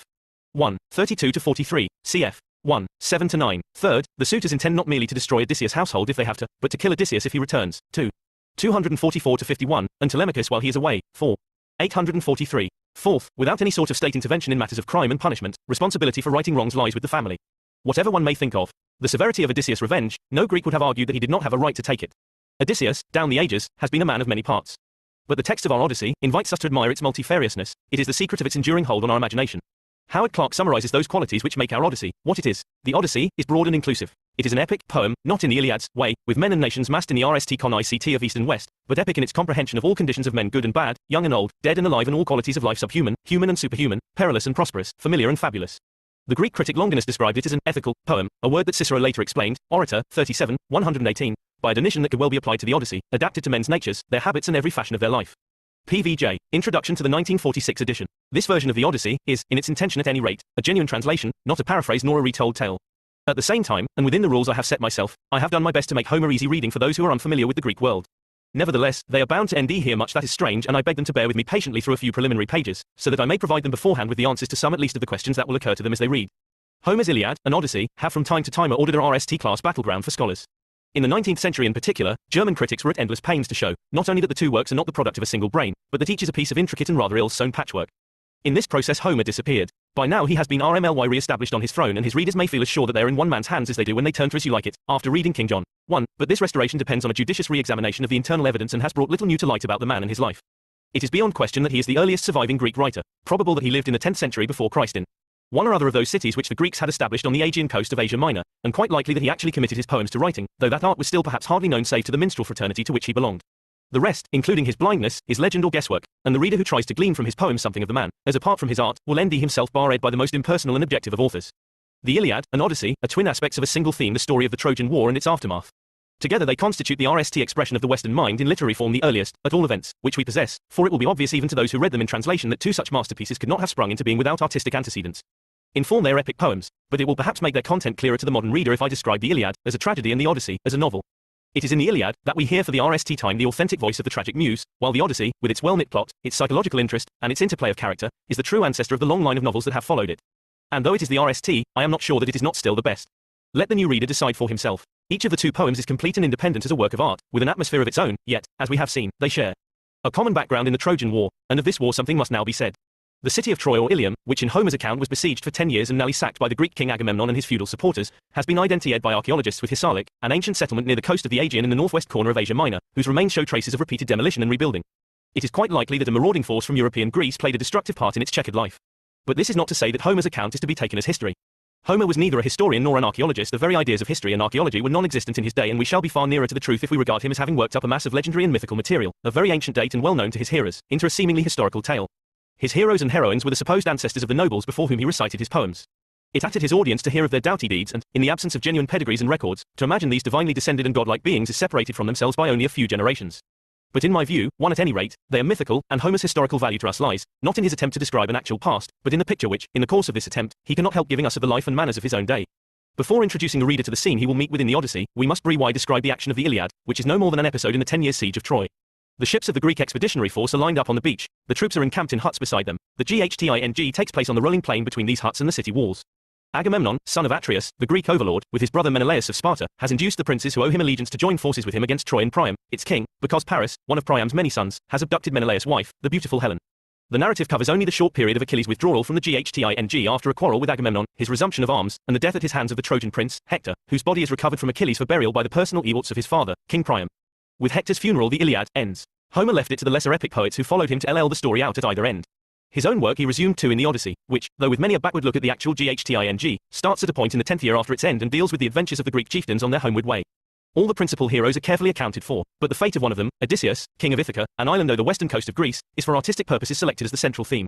Menelaus, Agamemnon, and Nestor receive special treatment. The adventures of Menelaus, indeed, are given at such length in Book 4 and bear so suggestive a resemblance to those of Odysseus that we are tempted to think that in the material at his disposal Homer found the legend of the wandering prince attached to the names of both Menelaus and Odysseus, and gave us two versions of the tale. At any rate there is a puzzle here for those who would have us believe that the pair are historical gores. Incidentally, it is noteworthy that apart from the death of Priam's daughter, Cassandra, Homer, who shows such meticulous care in winding up the Greek side of the business, concerns himself not at all with the destinies of the Trojans and their allies after the sack. But to return to the Odyssey, I am not going to spoil my reader's pleasure by an analysis of the plot. Homer is the world's best storyteller, and I can safely leave them in his hands. A few words, however, on the opening scenes may not come amiss. The tale begins with a council of the Olympian gods of whom more anon in the 10th year after the fall of Troy. Zeus takes the chair, and comments RST on the fate of Agamemnon, murdered on his return from Troy by Clytemnestra, his wife, and her lover, Aegisthus, a tragic tale which Homer introduces here, and many times again, by way of pointing the contrast between Clytemnestra's infamy and the sterling virtue of Penelope, Odysseus' queen. Next, Odysseus himself is discussed, and it is felt that this unhappy wanderer, who, mainly through the enmity of the sea god Poseidon, has for 10 years failed to reach his home in Ithaca, should be brought back to his kingdom. At the moment he is detained against his will in the remote island of Ogygia by the nymph Calypso, a lesser goddess. I cannot simply say women, for at least 3 goddesses are involved, though they are by no means the less feminine for being divine. The Princess Nausicaa is a peculiarly attractive gure to modern readers. Some of us, steeped in the traditions of later Cetian, may regret Homer's failure to pursue Nausicaa's romance to a more exciting conclusion, or may console ourselves by reading a broken heart into her last words with Odysseus. But Homer was neither a sex-ridden romantic nor a disillusioned realist, with the happy result that his picture of Nausicaa is as fresh and lovely now as when it was painted 3,000 years ago. Next, in an age which in spite of 2 savage wars is still too ready to look askance at the barbarity of its predecessors, and to censure the occasional brutalities that Homer seems to condone, I cannot help dwelling on the tenderness which he expresses, or rather, in some subtle manner, causes us to feel, for all those whom fate or their own follies have icted or cast down. I am thinking of the luckless young Elpenor, not much of a Ghtting man, nor very strong in the head, of the woman slave grinding corn in the handmill, who was not so vigorous as the rest, of the stricken Calypso's lament, of Odysseus' mother, pining in heartache for his wise and gentle ways, of the great Otus and Ephialtes, destroyed, before the down came curling on their cheeks, of Cassandra's dying cry, which lingered so long in Agamemnon's ears, of the lonely Circe, decking herself out, in vain to meet Odysseus, of the faithful Eumaeus, braving the inclement night to sleep with his pigs, of his Phoenician nurse Cato in the midst of her successful crime by Artemis with her gentle darts, of the suitor Amphinomus, a thoroughly decent fellow, who had his warning but did not heed it, of the dog Argus, too old and weak to greet his master with more than a wag of the tail, of the netted birds, who meet death where they had only looked for sleep, of the souls of the vanquished suitors, following the deliverer down the dark paths of decay, of Odysseus' old father, Laertes, expressing his misery in rustic clothes, and of the blinded Cyclops with his words of endearment to his darling ram, perhaps the most interesting case of all, for here Homer actually succeeds in enlisting our sympathy for a cruel and disgusting monster, and does so to the detriment of his own hero, much as in Shakespeare's Tempest, the more our hearts are wrung for the unfortunate Caliban the more thoroughly do we dislike the ruthless master who works upon him. By now I have at least mentioned the chief human actors in the tale. It remains for me to repair an omission and say something of that galaxy of Olympian gods whom the reader is faced with at the very beginning of the poem and will meet as individuals on almost every page. This is no place for a disquisition on Greek religion, but it is worthwhile, before describing these gods and their functions, to pause for a moment and inquire what Homer's attitude towards them was. The wrong conclusion to jump to, though I have often been tempted to make the mistake, is that Homer's attitude is detached and sophisticated. He does believe in his gods, and that very vividly. But whereas the Christian conception of Godhead is based on our creation by God in his image and likeness, with imperfections introduced by Satan, Homer regards his gods, though immortal, as made in the image and likeness of man. Mixed with his deep respect for their almost unlimited powers and his aesthetic appreciation of their beauty, he betrays a very tolerant understanding of their motives and frailties. This leads quite often, as in the famous lay of Demodocus in Book 8, to a treatment that we can only regard as humorous. But it was neither IP pant nor irreverent. These powerful beings, who were so intimately connected with men's passions and desires, were there to administer, not necessarily to obey, man's moral code. Christian apologists of a later age made a mistake when they suggested that the pagans had invented the gods and their iniquities as an excuse for themselves. Homer never censures a god nor lets a mortal use a god's misdeeds as a pretext for his own. So much, however inadequate, about Homeric religion. It remains to touch briefly on the artistic use which Homer made of the superhuman realm. The most casual reader must at every page be struck by the contrast between the carefree happiness of the Olympian company and the toiling, anxious world of men. This contrast is woven into the very texture of the Iliad, an Odyssey, and is nowhere turned to better account than when Odysseus refuses immortality as a gift from Calypso. To us the device may seem artificial, yet how active and artice. Modern novelists might well envy Homer its use. And now a few words on the individual gods who play a part in Odysseus' story. Zeus, son of Cronos, is supreme the father of gods and men. It is left a little doubtful to what extent he is independent of fate, but at all events it is he who administers the fate of men. Justice and the punishment of the transgressor are in his hands. So is mercy, and, perhaps because supreme power engenders condense, he is more compassionate in his dealings than most of his fellow Olympians. He was conceived by Greek artists as a handsome bearded man in early middle age. His consort, here, is little more than mentioned in the Odyssey. His brother Poseidon, the god of the earthquake, who rules the sea, as Zeus rules the heavens, is a far less attractive and imposing gure, at any rate in the Odyssey, where he is represented as persecuting the hero with implacable though not unjust resentment. Hades,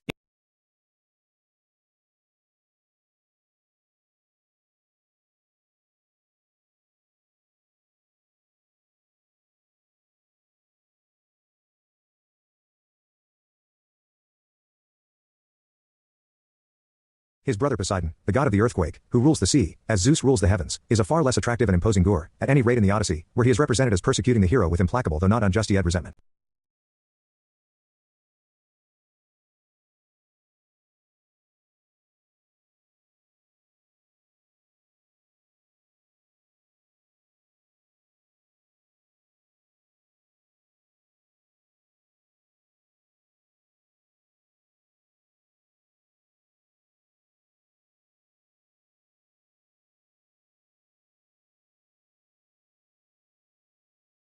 His brother Poseidon, the god of the earthquake, who rules the sea, as Zeus rules the heavens, is a far less attractive and imposing gear, at any rate in the Odyssey, where he is represented as persecuting the hero with implacable though not unjust and resentment. Hades is another brother of Zeus.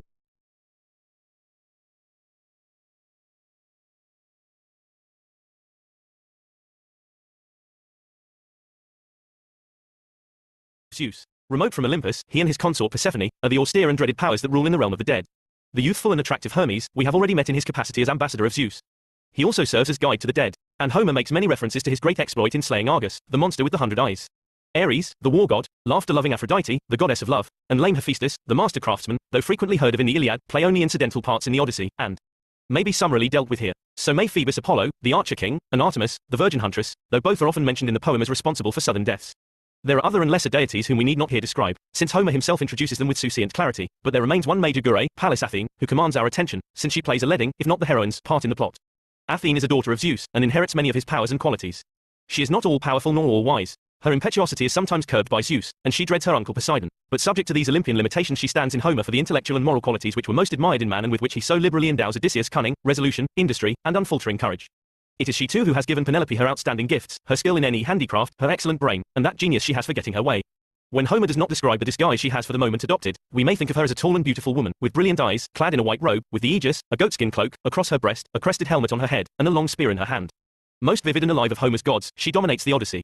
And this is true even though there are moments when we are at a loss to say whether the poet means us to imagine her actual presence or to understand only that his characters are exercising the mother wit which she personifies. Finally, though the rest of Homer's gods are by no means distinguished for nicety in their ideas of fun, he has endowed his favorite goddess with a sense of humor as delicate as his own. I do not propose to embarrass the reader with elaborate rules for the pronunciation of the names of these gods and the other proper names in Homer, but 2 hints may be useful.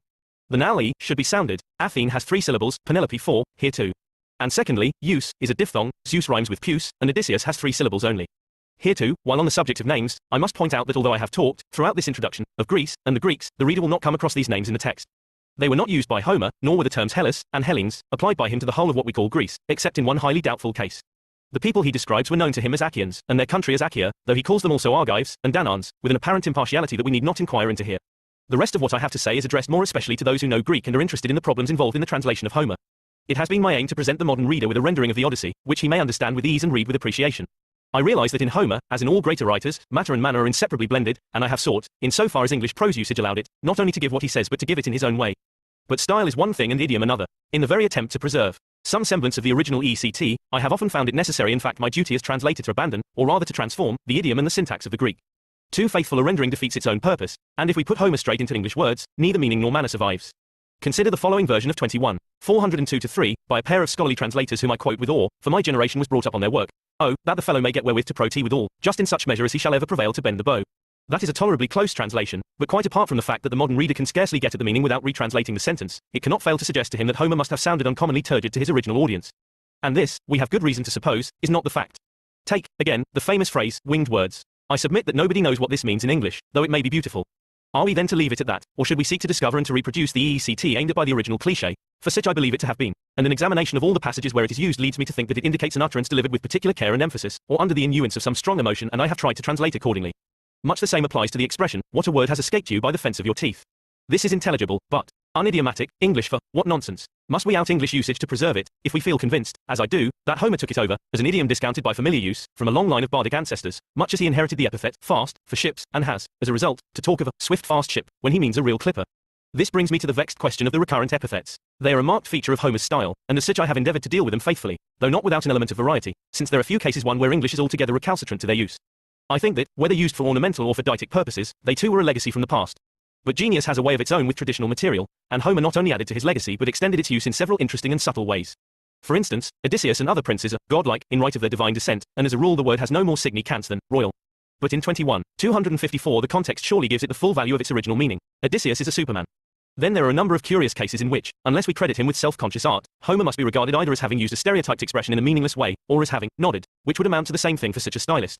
I take it as an axiom that Homer never nods, and I suggest that where, in 24:57, he gives the Achaeans the usual epithet, great-hearted, though they are behaving like cowards, he does so in order to produce an exactly opposite EECT and succeeds. Again, Phemius's lyre is called tuneful, on an occasion when it is not only silent, which would not matter, but likely to remain silent forever as far as Phemius is concerned. 22:332. Or, if this is pushing the idea too far, consider the one occasion in the whole work when, early, dawn is late yet Homer persists in calling her, early. The RTCE, if such it is untranslatable. But there is a kind of halfway usage where we can almost follow the Greek. Dogs are styled, noisy, and rightly so in 14:29, where they bark at a stranger, but somewhat surprisingly also in 16:4, where they are greeting a friend and are expressly stated not to have barked. Here the meaning, and the translation, usually so obstreperous, are easily arrived at. I have cited these instances to make my point that Homer does a great deal with his adjectives and does not always use them in a conventional manner. In his handling of the personal epithets, in particular, we can see how Homer the novelist triumphed over Homer the traditional bard. Just as, noisy, dogs do not always bark, and all, fast, ships are not clippers, so, prudent, Penelope, the wise, Telemachus, and the stalwart, or resourceful, Odysseus are often found, as their characters evolve in the hands of their maker, to behave in a manner far removed from exemplary wisdom, patience, and sagacity. Indeed, they are much too human and too well drawn for such dull and uniform perfection. And I feel that Homer often leaves them their epithets in cases where they do not apply, because their use will actually sharpen his hearer's perception of the characters he is building up. Nor, curiously enough, does his apparently inconsequent use of the epithets on inappropriate occasions detract from their EECT when more pertinently used. I feel, at any rate, that there are cases where adverbial translation is justi ed, and I have acted accordingly, though I should be hard put to it if I were asked to lay down formal rules for such procedure. 2 points of detail, and I have done. Over the wine dark sea I have abandoned my own principles and thrown up my pen in despair. I know that it is wrong and ought to be wine-faced, or something to that EECT. But the English classics today, there are 2 associations for members of the general public who live in the UK, Friends of Classics. This is for adults with a love of the ancient world, however creaky their knowledge of it. It organizes seminars, social events and outings, and produces a biennial colour magazine, ed. Peter Jones. Write to Jeannie Cohen, 51 Achilles Road, London NW61DZ. The Classical Association. The Odyssey. 1 Athene visits Telemachus. The Odyssey. 1 Athene visits Telemachus. Tell me, Muse, the story of that resourceful man who was driven. The Odyssey. 1 Athene visits to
The Odyssey. 1 Athene visits Telemachus. Tell me, Muse, the story of that resourceful man who was driven to wander far and wide after he had sacked the holy citadel of Troy. He saw the cities of many people and he learnt their ways. He endured great anguish on the high seas in his struggles to preserve his life and bring his comrades home. But he failed to save those comrades, in spite of all his eorts. It was their own transgression that brought him to their doom, for in their folly they devoured the oxen of Hyperion the sun god and he saw to 10 it that they would never return. Tell us this story, goddess daughter of Zeus, beginning at whatever point you will. All the survivors of the war had reached their homes by now and so put the perils of battle and the sea behind them. Odysseus alone was prevented from returning to the home and wife he yearned for by that powerful goddess, the nymph Calypso, who longed for him to marry her, and kept him in her vaulted cave. Not even when the rolling seasons brought in the year which the gods had chosen for his homecoming to Ithaca was he clear of his troubles and safe among his friends. Yet all the gods pitied, 20, him, except Poseidon, who pursued the heroic Odysseus with relentless malice till the day when he reached his own country. Poseidon, however, was now gone on a visit to the distant Ethiopians, in the most remote part of the world, half of whom live where the sun goes down, and half where he rises. He had gone to accept a sacrifice of bulls and rams, and there he sat and enjoyed the pleasures of the feast. Meanwhile the rest of the gods had assembled in the palace of Olympian Zeus, and the father of men and gods opened a discussion among them. He, 30, had been thinking of the handsome Aegisthus, whom Agamemnon's far-famed son Orestes killed, And it was with Aegisthus in his mind that Zeus now addressed the immortals. What a lamentable thing it is that men should blame the gods and regard us as the source of their troubles, when it is their own transgressions which bring them so erring that was not their destiny. Consider Aegisthus, it was not his destiny to steal Agamemnon's wife and murder her husband when he came home. He knew the result would be utter disaster, since we ourselves had sent Hermes, the keen-eyed giant slayer, to warn him, 40, neither to kill the man nor to court his wife. For Orestes, as Hermes told him, was bound to avenge Agamemnon as soon as he grew up and thought with longing of his home. Yet with all his friendly counsel Hermes failed to dissuade him. And now Aegisthus has paid the nail price for all his sins. The goddess of the ashing eyes, Athene, answered him at once, Father of ours, son of Cronos, king of kings, Aegisthus' end is just what he deserved. May all who act as he did share his fate. It is for Odysseus that my heart is wrung, the wise and unlucky Odysseus, who has been parted so long from all his friends and is pining on a lonely island far away in the middle of the seas. The island is well wooded and a goddess lives there, the child of the malevolent Atlas, who knows the depths of all the seas and supports the great columns that hold earth and sky apart. It is his daughter who is keeping the unhappy man from home, grieving. Day after day she does her best to banish Ithaca from his memory with soft, persuasive words, and Odysseus, who would give anything for the mere sight of the smoke rising up from his own land, can only yearn for death. Yet your Olympian heart is quite unmoved. Tell me, did the Sacri say he made you by the Argive ships on the plains of Troy and no favor in your sight? Why are you at odds with Odysseus, one Zeus? Nonsense, my child, replied the gatherer of the clouds. How could I ever forget the admirable Odysseus? He is not only the wisest man alive but has been the most generous in his errings to the immortals who live in the wide heaven. It is Poseidon, sustainer of the earth, who is so implacable towards him on account of the Cyclops, godlike Polyphemus, the most powerful of the Cyclopes, whom Odysseus blinded. His mother was the nymph Thoosa, daughter of Phorcys, lord of the salt sea waves, and it was Poseidon who gave her this child when he slept with her in her cavern hollowed by the sea. That is why, ever since Polyphemus was blinded, Poseidon the Earthshaker has kept Odysseus in exile, though he stopped short of killing him. But come now, let all of us here together contrive a plan to bring him home. Poseidon will relent, for he will not be able to struggle on alone against the united will of the immortal gods. Bright-eyed Athene answered him, Father of ours, son of Cronos, king of kings, if it is now the pleasure of the blessed gods that the wise Odysseus shall return to Ithaca, let us send our messenger, Hermes the giant killer, to the isle of Ogygia, so that he can immediately tell Calypso, the nymph with the plaited tresses, of our unalterable decision that the patient Odysseus must now set out for home.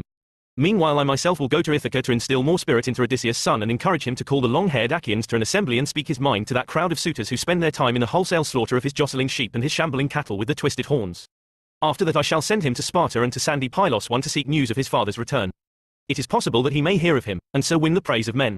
This said, Athene bound on her feet her lovely sandals of untarnishable gold, which carried her with the speed of the wind over the water or the unending land, and seized her heavy spear with its point of sharpened bronze, the huge long spear with which she breaks the ranks of noble warriors when she, the daughter of the mighty father, is angry with them. She dashed down from the heights of Olympus, and on reaching Ithaca she took her stand on the threshold of the court in front of Odysseus' house, and to look like a visitor she assumed the appearance of a family friend, the Taphian chieftain Ments, bronze spear in hand.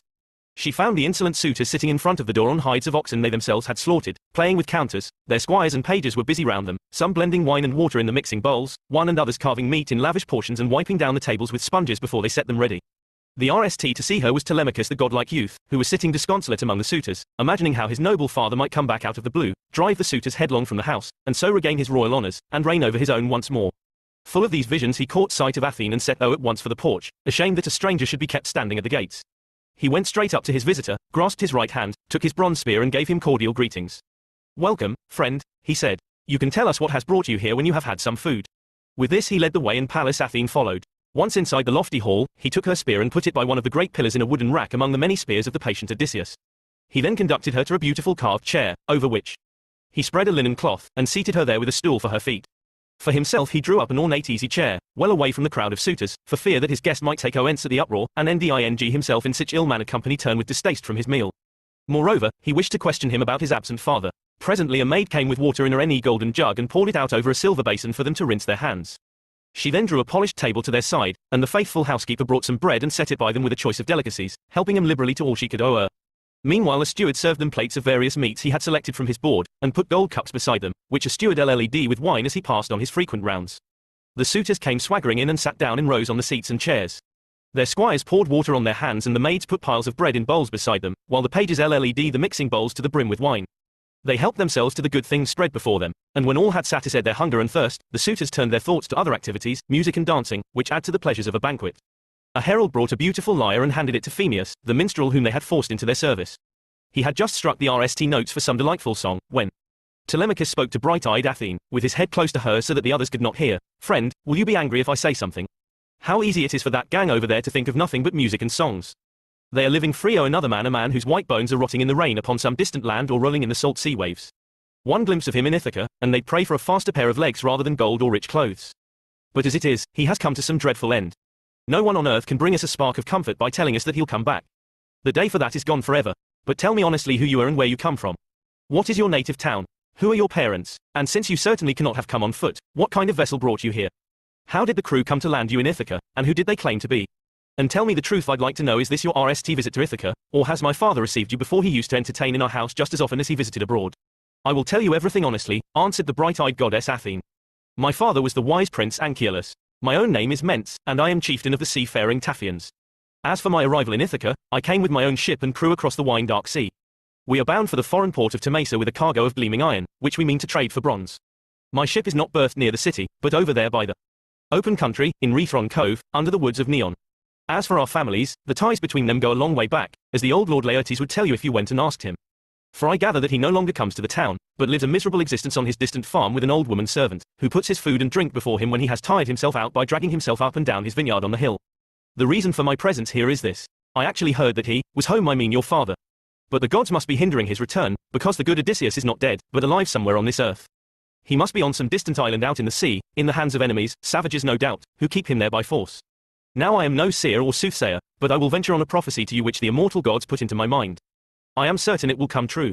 Your father will not be exiled much longer from the land he loves so well, not even if he's kept in iron chains. He will think of a way to return. He is endlessly resourceful. But are you really Odysseus' son? How you have grown. You certainly have his head and any eyes. The likeness is startling to one who met him as often as I did, though that was before he and the other great men of Argos all set out for Troy in their hollow ships. From that day to this, Odysseus and I have never set eyes on each other. My friend, answered the courteous Telemachus, I will be honest too. My mother certainly says I am Odysseus' son, but for myself I cannot tell. No man can be certain of his parentage. Ah, if only I were the son of some lucky man overtaken by old age among his own belongings. As it is, and since you ask me, the man whose son they say I am is the most unfortunate man that ever lived. And yet, said the goddess of the ashing eyes, with Penelope for your mother, I cannot think that your house is doomed to an inglorious future. But here is another matter I should like you to explain. What is the banquet for? Who are all these people? How are you concerned? Is it a private dinner or a wedding feast? Obviously these men have not brought their own food. At any rate these banqueters in your house strike me as domineering and insolent. Any decent man would be disgusted at the sight of such disgraceful behavior. My friend, the courteous Telemachus replied, you may well ask. There was a time when this house was by way of being prosperous and respectable, when Odysseus was still among us. But since then, the gods have had other and more sinister designs, and they have served him as they never served a man before. They have made him vanish. His death itself, if he had fallen among his men at Troy or died in friendly arms at home with all his ghting done, would have caused me less distress. For in that case the whole Achaean one nation would have joined in building him a mound, and he would have left a great name for his son to inherit. But there was to be no famous end for him. The storm fiends have snatched him away. He has gone where he cannot be seen or found, and to me has left nothing but sorrow and tears. Nor is it only on his account that I am sighing and grieving, for the gods have gone on piling other troubles on my head. Of all the island chieftains in Dulichium, in Same, and in wooded Zacynthus, all the nobles in rocky Ithaca, there is not one that isn't courting my mother and wasting my property. As for her, though she hates the idea of remarrying, she cannot bring herself to take the now step of rejecting all the suitors or accepting one of them. Meanwhile they are eating me out of house and home. And they will very soon destroy me too. Pallas Athene was moved. How disgraceful, too, she cried. Oh, how you miss your father, how much you need him to lay hands on this dissolute mob.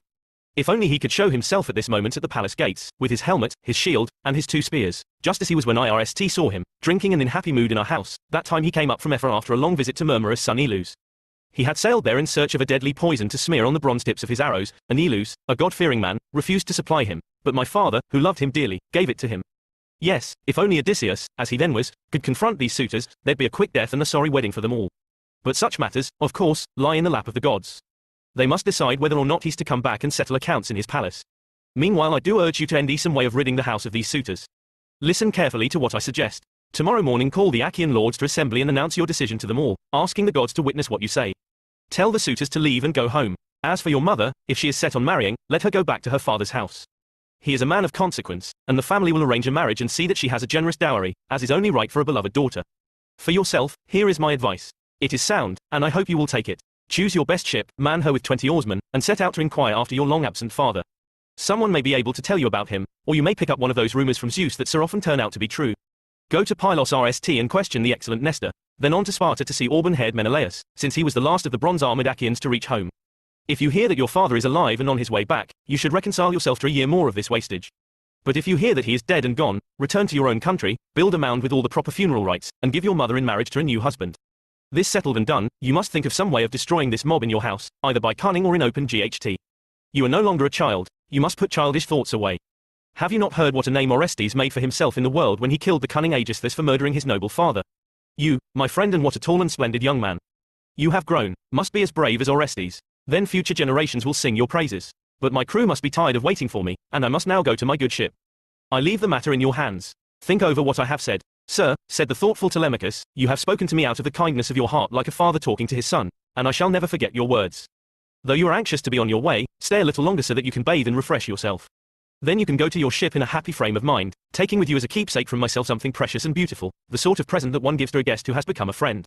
No, said the bright-eyed goddess. I am eager to be on my way. Do not detain me now.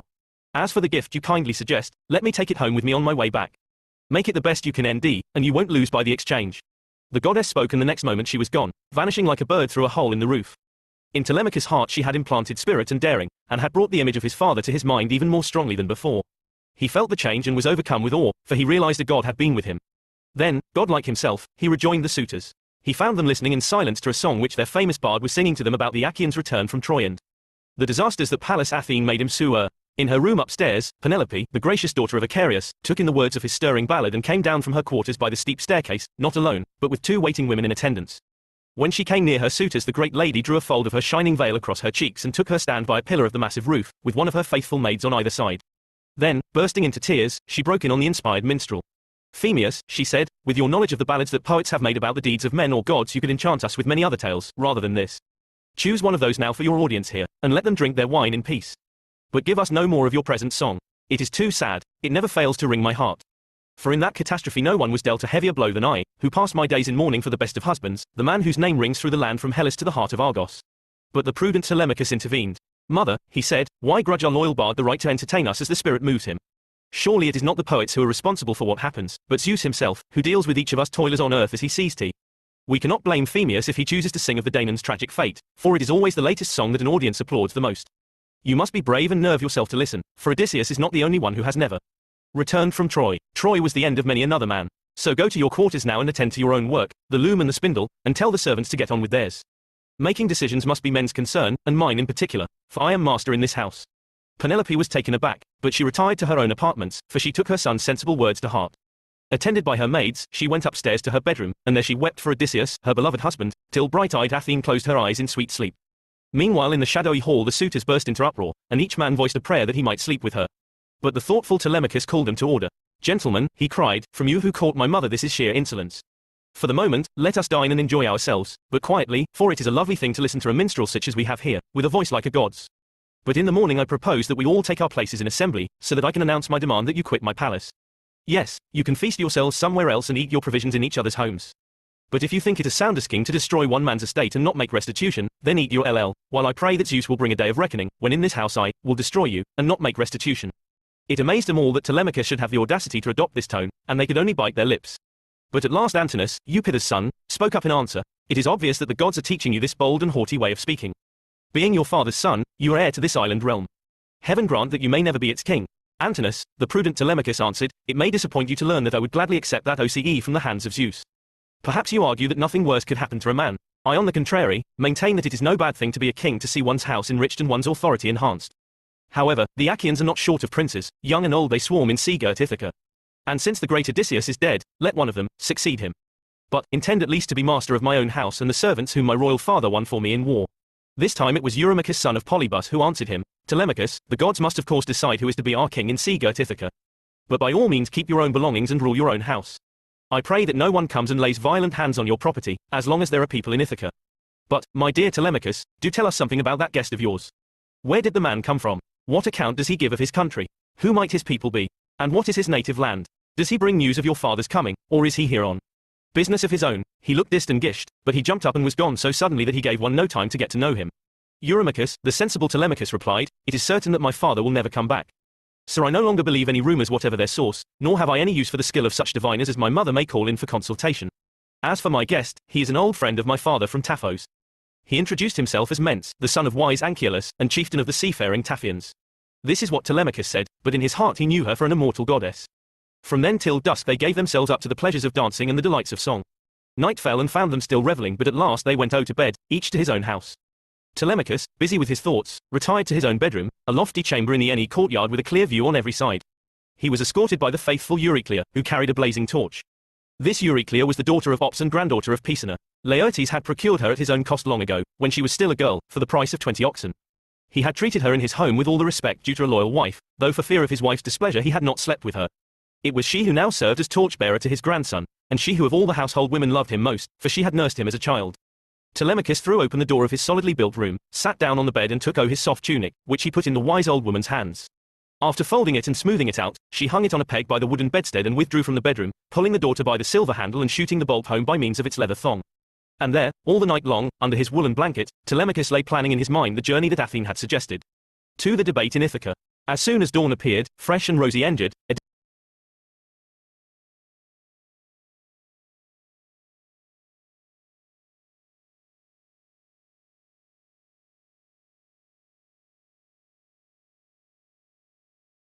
To the debate in Ithaca. As soon as dawn appeared, fresh and rosy ended, Odysseus' son got up from his bed and put his clothes on. He slung a sharp sword from his shoulder, bound a stout pair of sandals on his glistening feet and strode from his bedroom looking like a god. He at once gave orders to the clear-voiced criers to call the long-haired Achaeans to assembly. The heralds cried their summons and the people quickly gathered. When all had arrived and the assembly was complete, Telemachus himself set out for the meeting place, bronze spear in hand, escorted only by 2 hunting dogs. Athene endowed him with such supernatural grace that all eyes were turned on him in admiration when he came up. The elders made way for him as he took his father's seat. Aegyptius, an old lord bent with years and rich in wisdom, was the RST to speak. His own soldier son Antiphus had sailed with godlike Odysseus in the big ships to Ilium, the city of horses, only to be killed by the savage Cyclops in his cavern home when he made the last of his meals Odysseus' men.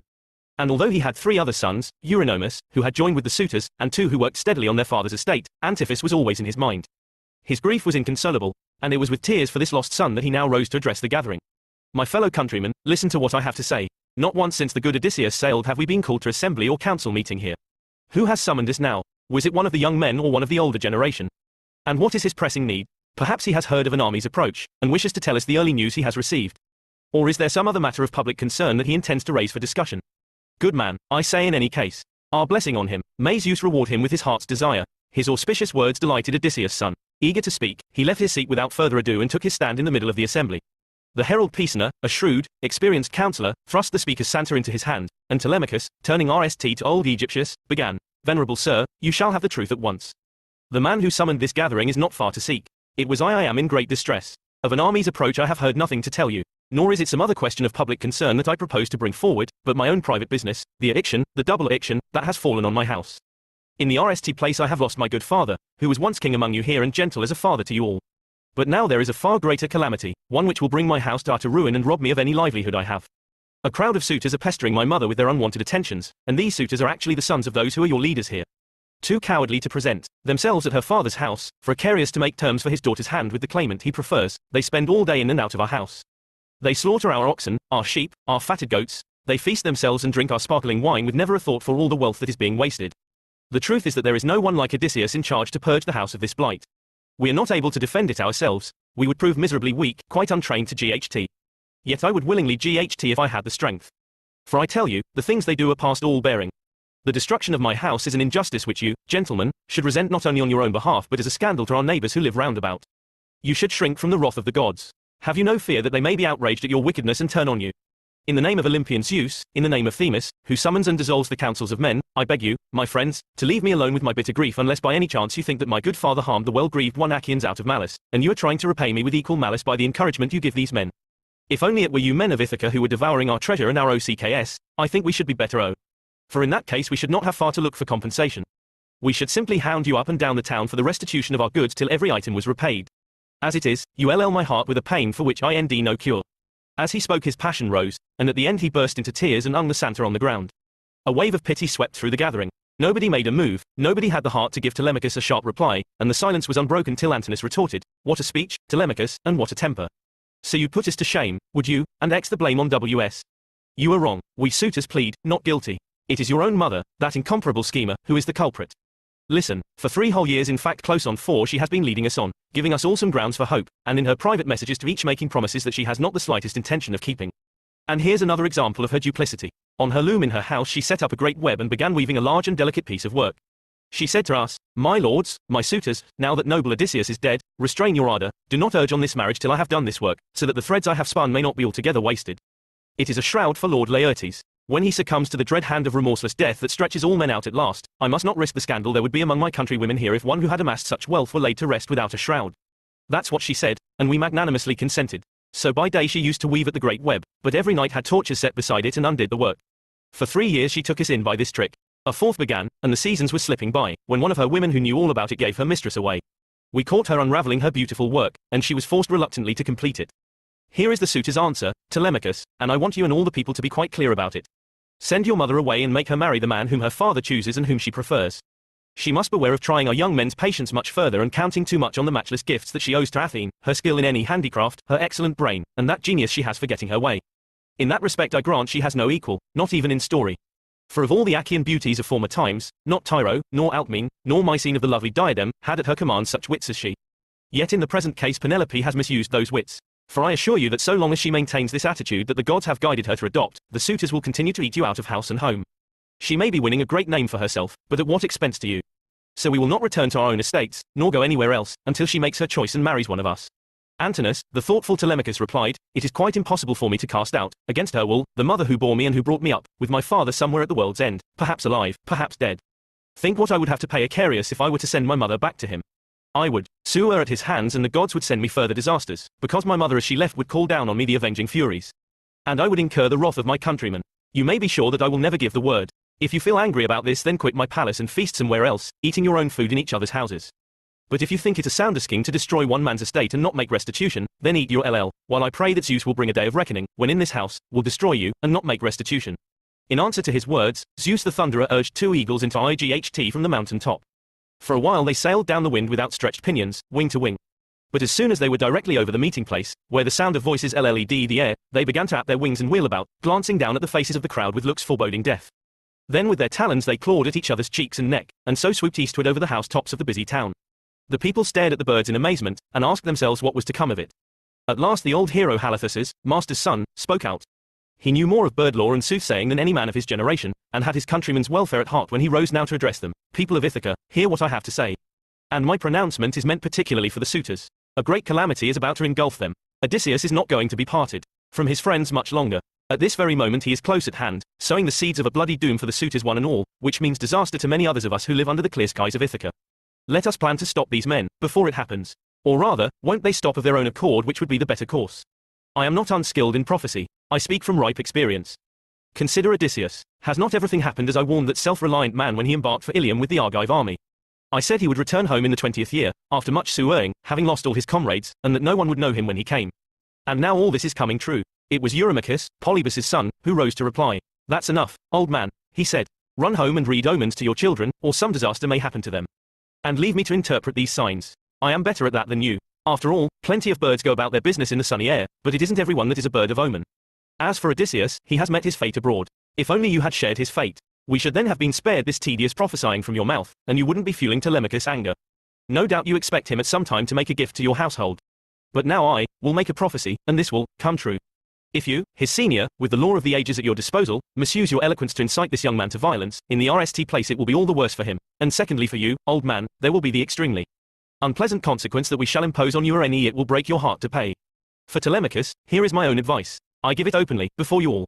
Let him tell his mother to return to her father's house, where they will make arrangements for her wedding and see that she has a generous dowry, as is only right for a much-loved daughter. Not till that is done can I see the sons of the Achaeans giving up their unwelcome suit. For we are afraid of no one at all, certainly not of Telemachus, for all his rhetoric. Nor, old man, do we pay the slightest attention to those prophecies that fall from your lips. They come to nothing and only make you even more hated. No, Telemachus must see his wealth ruthlessly consumed without hope of restitution, so long as Penelope keeps us kicking our heels in this matter of her marriage. Meanwhile we stay, and, instead of each seeking a suitable bride, we feed our hopes from day to day on the thought of the incomparable prize for which we are competing. Eurymachus, the thoughtful Telemachus replied, and all you distinguished suitors, I make no further appeal. I have said my say. The gods and the whole people here have heard my case. So now give me a fast ship and a crew of 20 to see me to my journey's end and back. For I am going to Sparta and to sandy Pylos to inquire after my long-lost father in the hope that someone may be able to tell me about him, or that I may pick up one of those rumors from Zeus that so often turn out to be true. If I hear that he is alive and on his way back, then, harassed though I am, I will hold out for 1 more year. But if I learn that he is dead and gone, I shall come home, build him a mound with all the proper funeral rites, and give my mother in marriage to a new husband." Telemachus resumed his seat and Mentor rose to speak. Mentor was an old friend of Odysseus, to whom the king had entrusted his whole household when he sailed, with orders to defer to the aged Laertes and keep everything safe and sound. He spoke now from the goodness of his heart. "My fellow citizens," he said, "kindness, generosity, and justice should no longer be the aims of any man who wields the royal scepter. In fact, he might just as well devote his days to tyranny and lawless deeds, since none of those whom the godlike Odysseus ruled with a father's loving care give a thought to him today. Of course it is not for me to pass judgment on the villainy of these black-hearted suitors. It is their own skins they are risking when they squander Odysseus' estate in the belief that he is gone forever. No, it is the rest of you sitting there in silence that stir my indignation. They are few and you are many, yet not a word have they had from you in condemnation or restraint." Up sprang Leocritus, Euena's son. "Mentor, you crazy fool," he shouted at him, "what are you saying, inciting the people to stop us? It's expecting much of men to take up arms over a meal, even with the odds in their favor. Even if Odysseus of Ithaca himself came back and took it into his head to drive us nobles from the palace, because he found us dining in his hall, his wife would have no joy of his return, much as she may have missed him. Then and there he'd come to an ignominious end, ghting alone against so many. So what you suggest is out of the question. But enough of this. Break up the meeting, and each man go back to his own estate, while Mentor and Halithuses, as old friends of his father, speed Telemachus on his way, though I have an idea that he will never bring this journey but will end himself sitting in Ithaca for many a long day, gathering news as best he can." The assembled people were quick to accept this dismissal and now scattered to their homes, while the suitors made their way to King Odysseus' palace.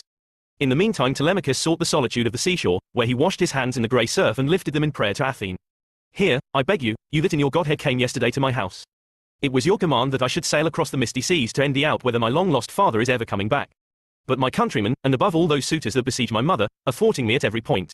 This was his prayer. Athene drew near to him, and assuming the form and voice of Mentor, addressed him with winged words. "Telemachus, you will be neither a coward nor a fool in the future, if your father's manly vigor has descended on you, and what a man he was in word and deed.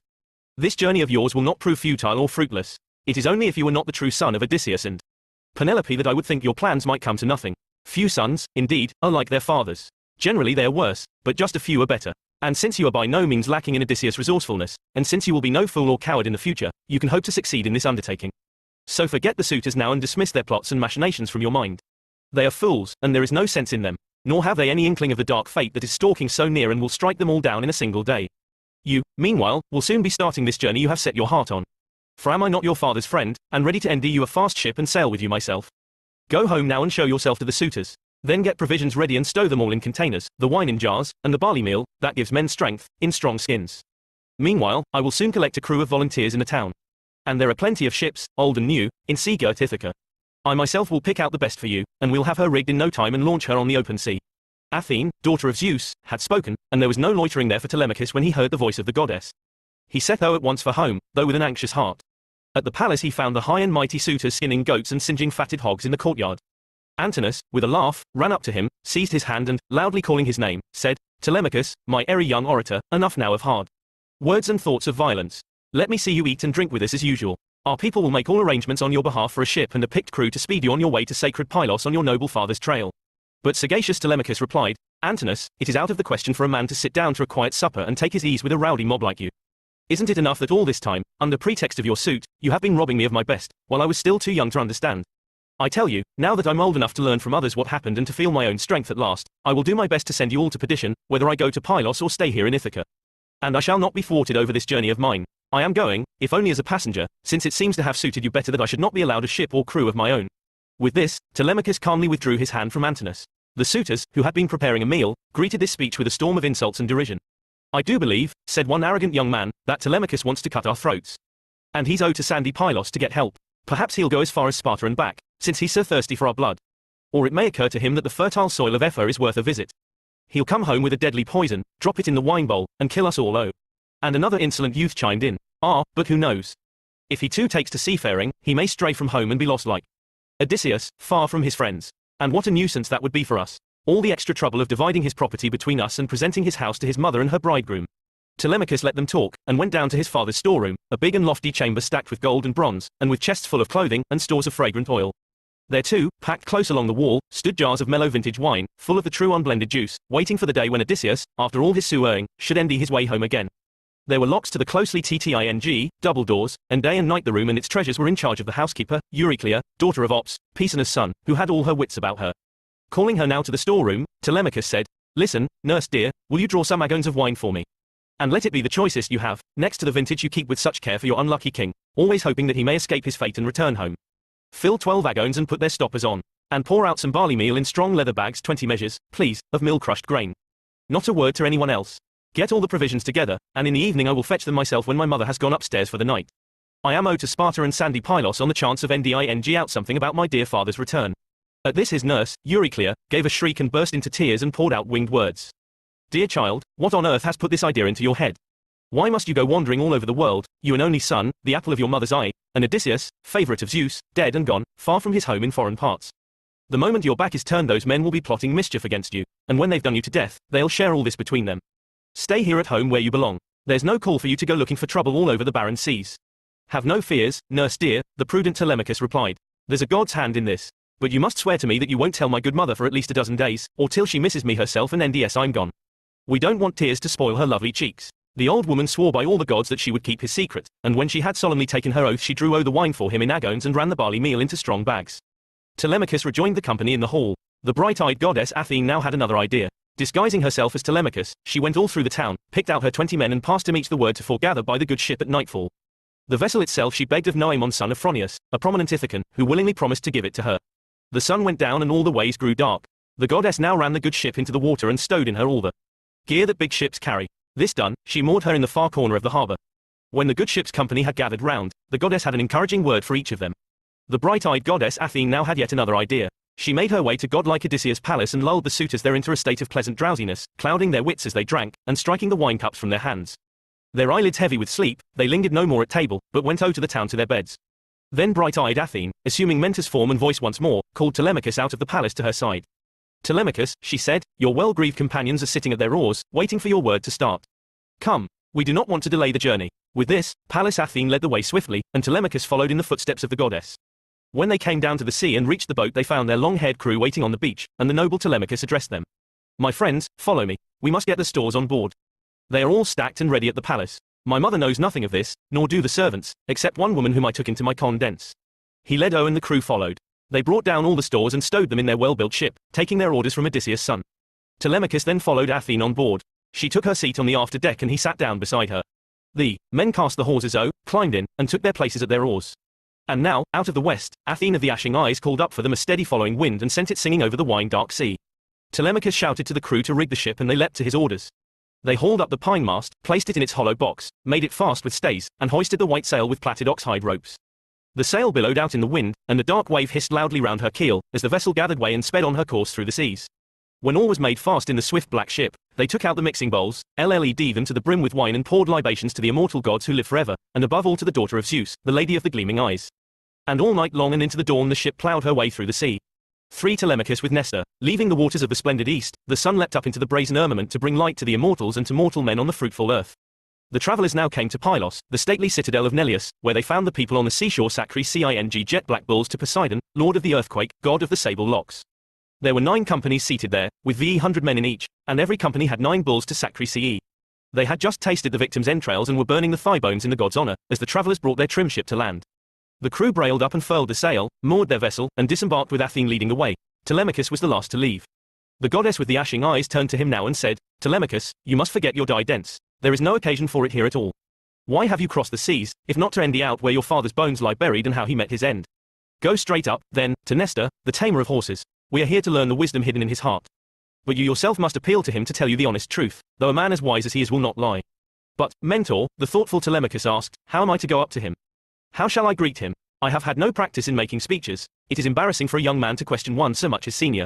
Telemachus, replied bright-eyed Athene, where your own intelligence fails, a god will inspire you. For I think the gods have blessed both your birth and your progress to manhood. With this, Pallas Athene led quickly, and Telemachus followed in the steps of the goddess till they reached the place where the people of Pylos were assembled. There sat Nestor with his sons. Their followers around them were piercing meat with skewers or roasting it in preparation for the banquet. But as soon as they caught sight of the strangers they all made a move in their direction, took them by the hand and invited them to join them. Nestor's son, Pisistratus, who was the RST to reach them, took them both by the hand and gave them places at the banquet on downy eases spread over the sandy beach, near his brother Thrasymedes and his father. Then he helped him to the victim's inner parts, led a gold cup with wine and welcomed Pallas Athene, daughter of Zeus who bears the aegis, one with these words. Pray to the god, my friend. This feast that you end us holding is in the Lord Poseidon's honor. When you have made your drink owing to and your prayer, as our rights dictate, pass on the cup of mellow wine to your companion here, so that he may do the same. For he too must be a worshipper of the immortal gods of whom all men stand in need, but since he is the younger, in fact a man of my own age, I hand this golden beaker to you RST. And he placed the cup of sweet wine in Athene's hands.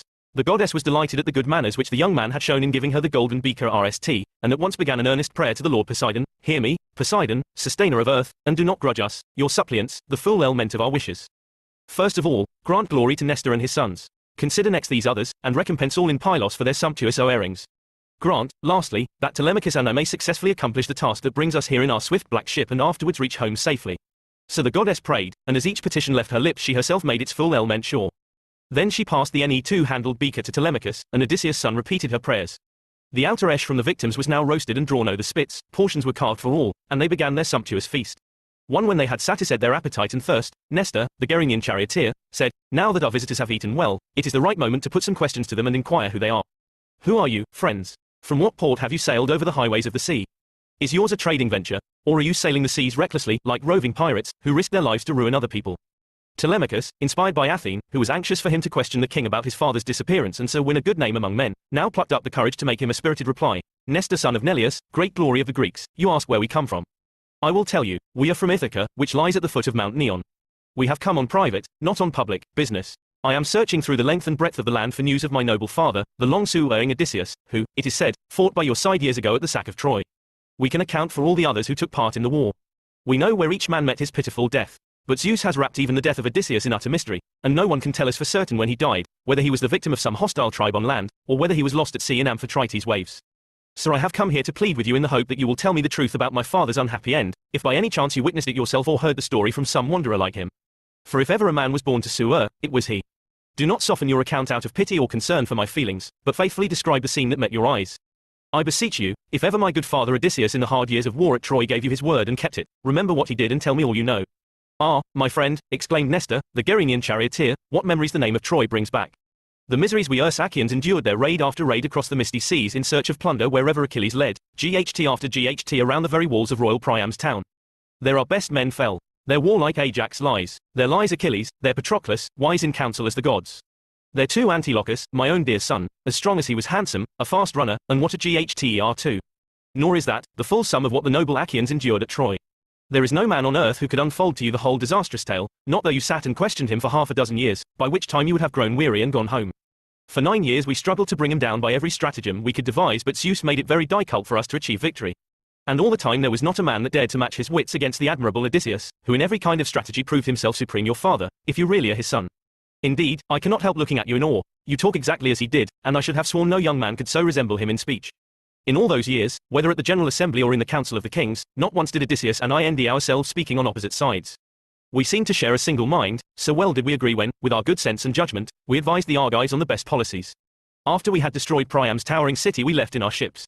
But then the gods scattered the eat. Zeus planned disaster for our homeward journey because we had not all behaved sensibly and honestly, and many came to grief through the fatal anger of the bright-eyed daughter of that mighty sire. It happened like this. She began by making the two sons of Atreus quarrel. Acting on the spur of the moment and with no regard for procedure, they summoned the whole Achaean army to assemble at sunset, so that the troops arrived drunk, and told them the reason for the assembly. Menelaus put it to them all that their RST concern should be to get to their distant homes across the seas. But this was not at all to Agamemnon's liking. He was for keeping him there and making ceremonial oarings to Athene, in the hope of appeasing her terrible wrath, not realizing in his folly how implacable she would prove, for it is not so easy to divert the immortal gods from their purpose. Well, the pair of them stood there exchanging hard words, till the soldiers, themselves divided in opinion, broke up the assembly in indescribable uproar. That night we rested, nursing vindictive feelings against our comrades in arms, for Zeus was making ready to strike us the fatal blow. In the morning half of us ran our ships down into the tranquil sea, and stowed in them our spoils and the captive women in their low-girdled dresses. Then, though the rest still held back and stayed where they were with Agamemnon the commander-in-chief, our party embarked and set out. Our ships sailed fast, for a god had leveled the deep swell of the sea. We soon reached Tenedo, and there, eager to be home, we sacrificed to the gods. But Zeus had no intention of letting us reach home so soon, and he mercilessly stirred dissension among us once more. As a result, one squadron swung the curved prows of their vessels round and turned back towards Troy. These were the followers of Odysseus, that wise and subtle king, falling in once more with the wishes of Agamemnon son of Atreus. But I, well aware of the god's sinister designs, ed with the massed ships that formed my company. Warlike Diomedes did the same, bringing his party with him, and later on auburn-haired Menelaus followed too. He caught us up at Lesbos, where we were pondering over the long sea journey, whether to sail north of the rugged coast of Chios and by way of Syria, keeping that island on our left, or to sail south of Chios past the windy heights of Mimas. We prayed for a sign, and the god made it clear that we should cut straight across the open sea to Euboea to get out of harm's way as quickly as possible. A whistling wind blew up, and our ships made splendid running down the teeming seaways, reaching Geristus during the night. And many a bull's thigh we laid on Poseidon's altar after spanning that weary stretch of water. It was on the fourth day that the company of Diomedes, son of Tidus, the tamer of horses, brought their NE craft to anchor in Argos. But I held on for Pylos, and the breeze never dropped from the moment when the god made it blow. Consequently, dear child, I got back without any news of the men we had left behind. And have no idea who escaped or who was lost. But all the news that has come to me as I sit here at home you shall have, as is only right, and I'll keep nothing back. In the RST place, they tell me that the Myrmidon spearmen reached home in safety under the great Achilles' noble son, and that Pierce's son, the brilliant Philoctetes, fared equally well. Again, Idomeneus brought all his men to Crete, all, that is, who had survived the war.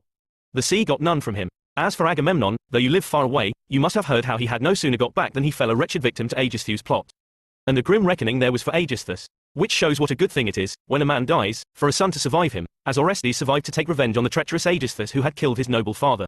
So you, my friend, and what a tall and splendid young man you have become. Be as brave as Orestes. Then future generations will sing your praises. The thoughtful Telemachus replied, King Nestor, son of Neleus, great glory of the Achaeans, that was revenge indeed.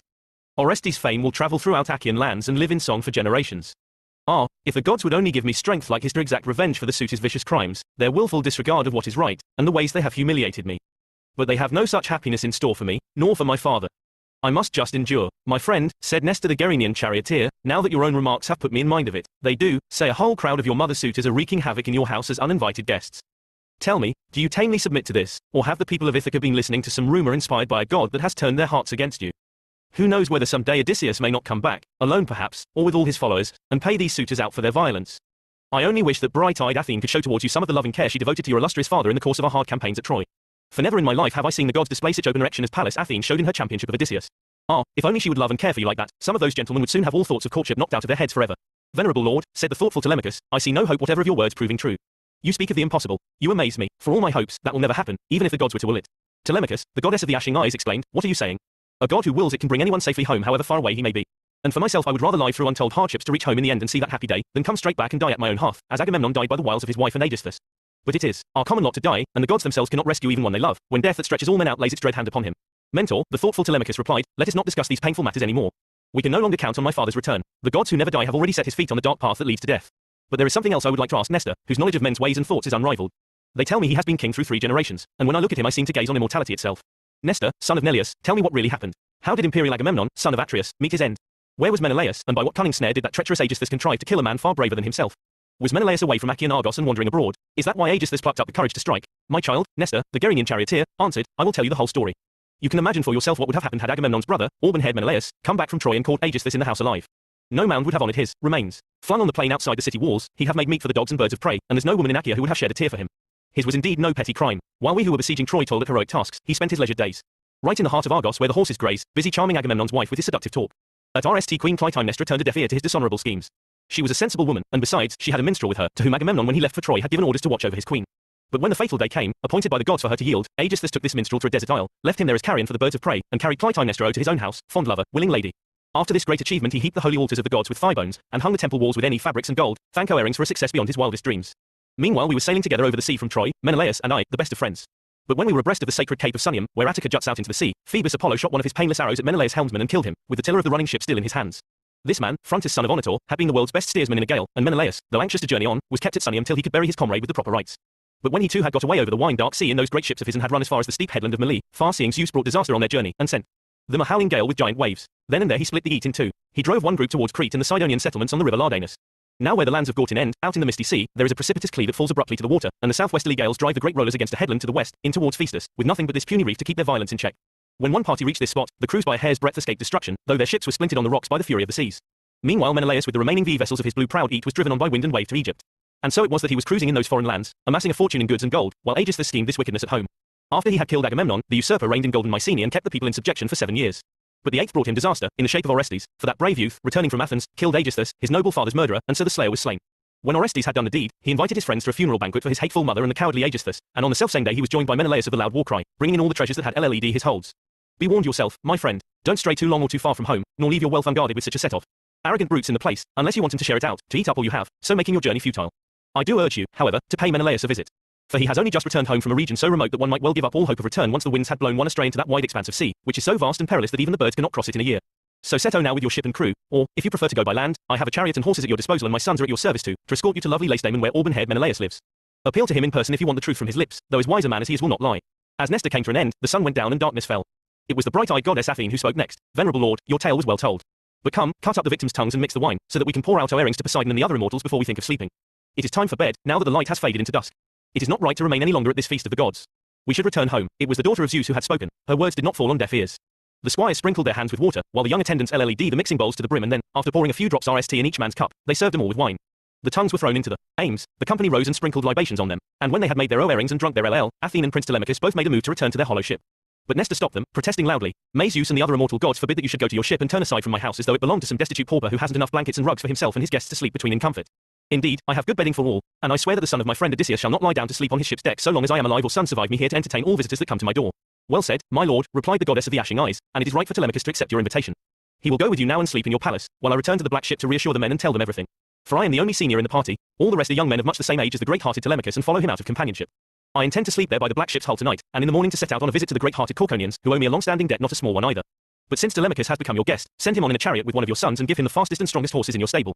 As she nished, bright-eyed Athene took the form of a vulture and EWO. They were all amazed. The old king marveled at the sight. "Telemachus, dear boy," he exclaimed, seizing him by the hand. "There is no chance that you will ever be a coward or weakling when, young as you are, you already have your guardian gods at your side. For of all that live on Olympus, this was no other than the daughter of Zeus, the august lady of Triton, who honored your noble father too among the Argives. Goddess, be gracious and grant fame to me and to my sons and to my honored wife. In return you shall have a yearling heifer, broad in the brow, whom no one yet has broken in and led beneath the yoke. She shall be sacri ced to you with gilded horns." That was his prayer, and Pallas Athene heard him, and now the Gerenian charioteer Nestor led the way towards his stately home, followed by his sons and his sons-in-law. When they came to the royal palace, they took their places on the seats and chairs, and the old man prepared a bowl of mellow wine for his guests, from a jar that had stood for 10 years until the moment when the maid undid the cap and opened it. When the old king had mixed a bowl of this vintage, he poured a little out, with earnest prayers to Athene, daughter of Zeus who holds the aegis. They made their libations and quenched their thirst, after which the rest went to their homes for the night. But Nestor the Gerenian charioteer arranged for the noble Odysseus' son Telemachus to sleep. At the palace itself, on a wooden bedstead in the echoing portico, with the spearman Pisistratus, that leader of men, next to him, he was the only unmarried son left at home. The king himself retired to rest in his room at the back of the high building, where the queen his wife prepared his bed. When dawn came, fresh and rosy-endured, Nestor the Gerenian charioteer got up from his bed, went out, and seated himself on a smooth white bench which stood, gleaming and polished, in front of his lofty doors. Here his father Neleus used to sit and give counsel as wise as the gods, but he had long since died and gone to Hades' halls. So now Nestor of Gerenia sat there in his turn, scepter in hand, a warden of the Achaean race. His sons all came from their rooms and gathered round him, Echephron and Stratius, Perseus and Aretus, and the noble Thrasymedes. The heroic Pisistratus came last and made the sixth. The godlike Telemachus was ushered to a seat at their side, and Nestor the Gerenian charioteer now made his wishes known. "Quick, my dear sons, do what I want so that I can pay my devotions to Athene, who of all the gods has RST claim upon him, since it was she who came in person to me at the gods' sumptuous banquet. One of you go to the meadow for a heifer to be brought here as quickly as the cowherd can drive her. And one go down to great-hearted Telemachus' black ship and bring all his crew here except two. Another summon the goldsmith Laius to gild the heifer's horns. The rest of you stay with me here, and tell the servants indoors to prepare a feast in the palace and to fetch seats and rewood and fresh water." They all busily set about their tasks. The heifer came from the meadows. Bold Telemachus' crew came from his good ship. The smith came, equipped with the bronze tools of his trade, anvil, hammer, and the strong tongs he used for working gold. Athene also came, to accept the sacri ce. Then Nestor the old charioteer gave out the gold, with which the smith gilded the heifer's horns by way of embellishment to please the goddess's eye.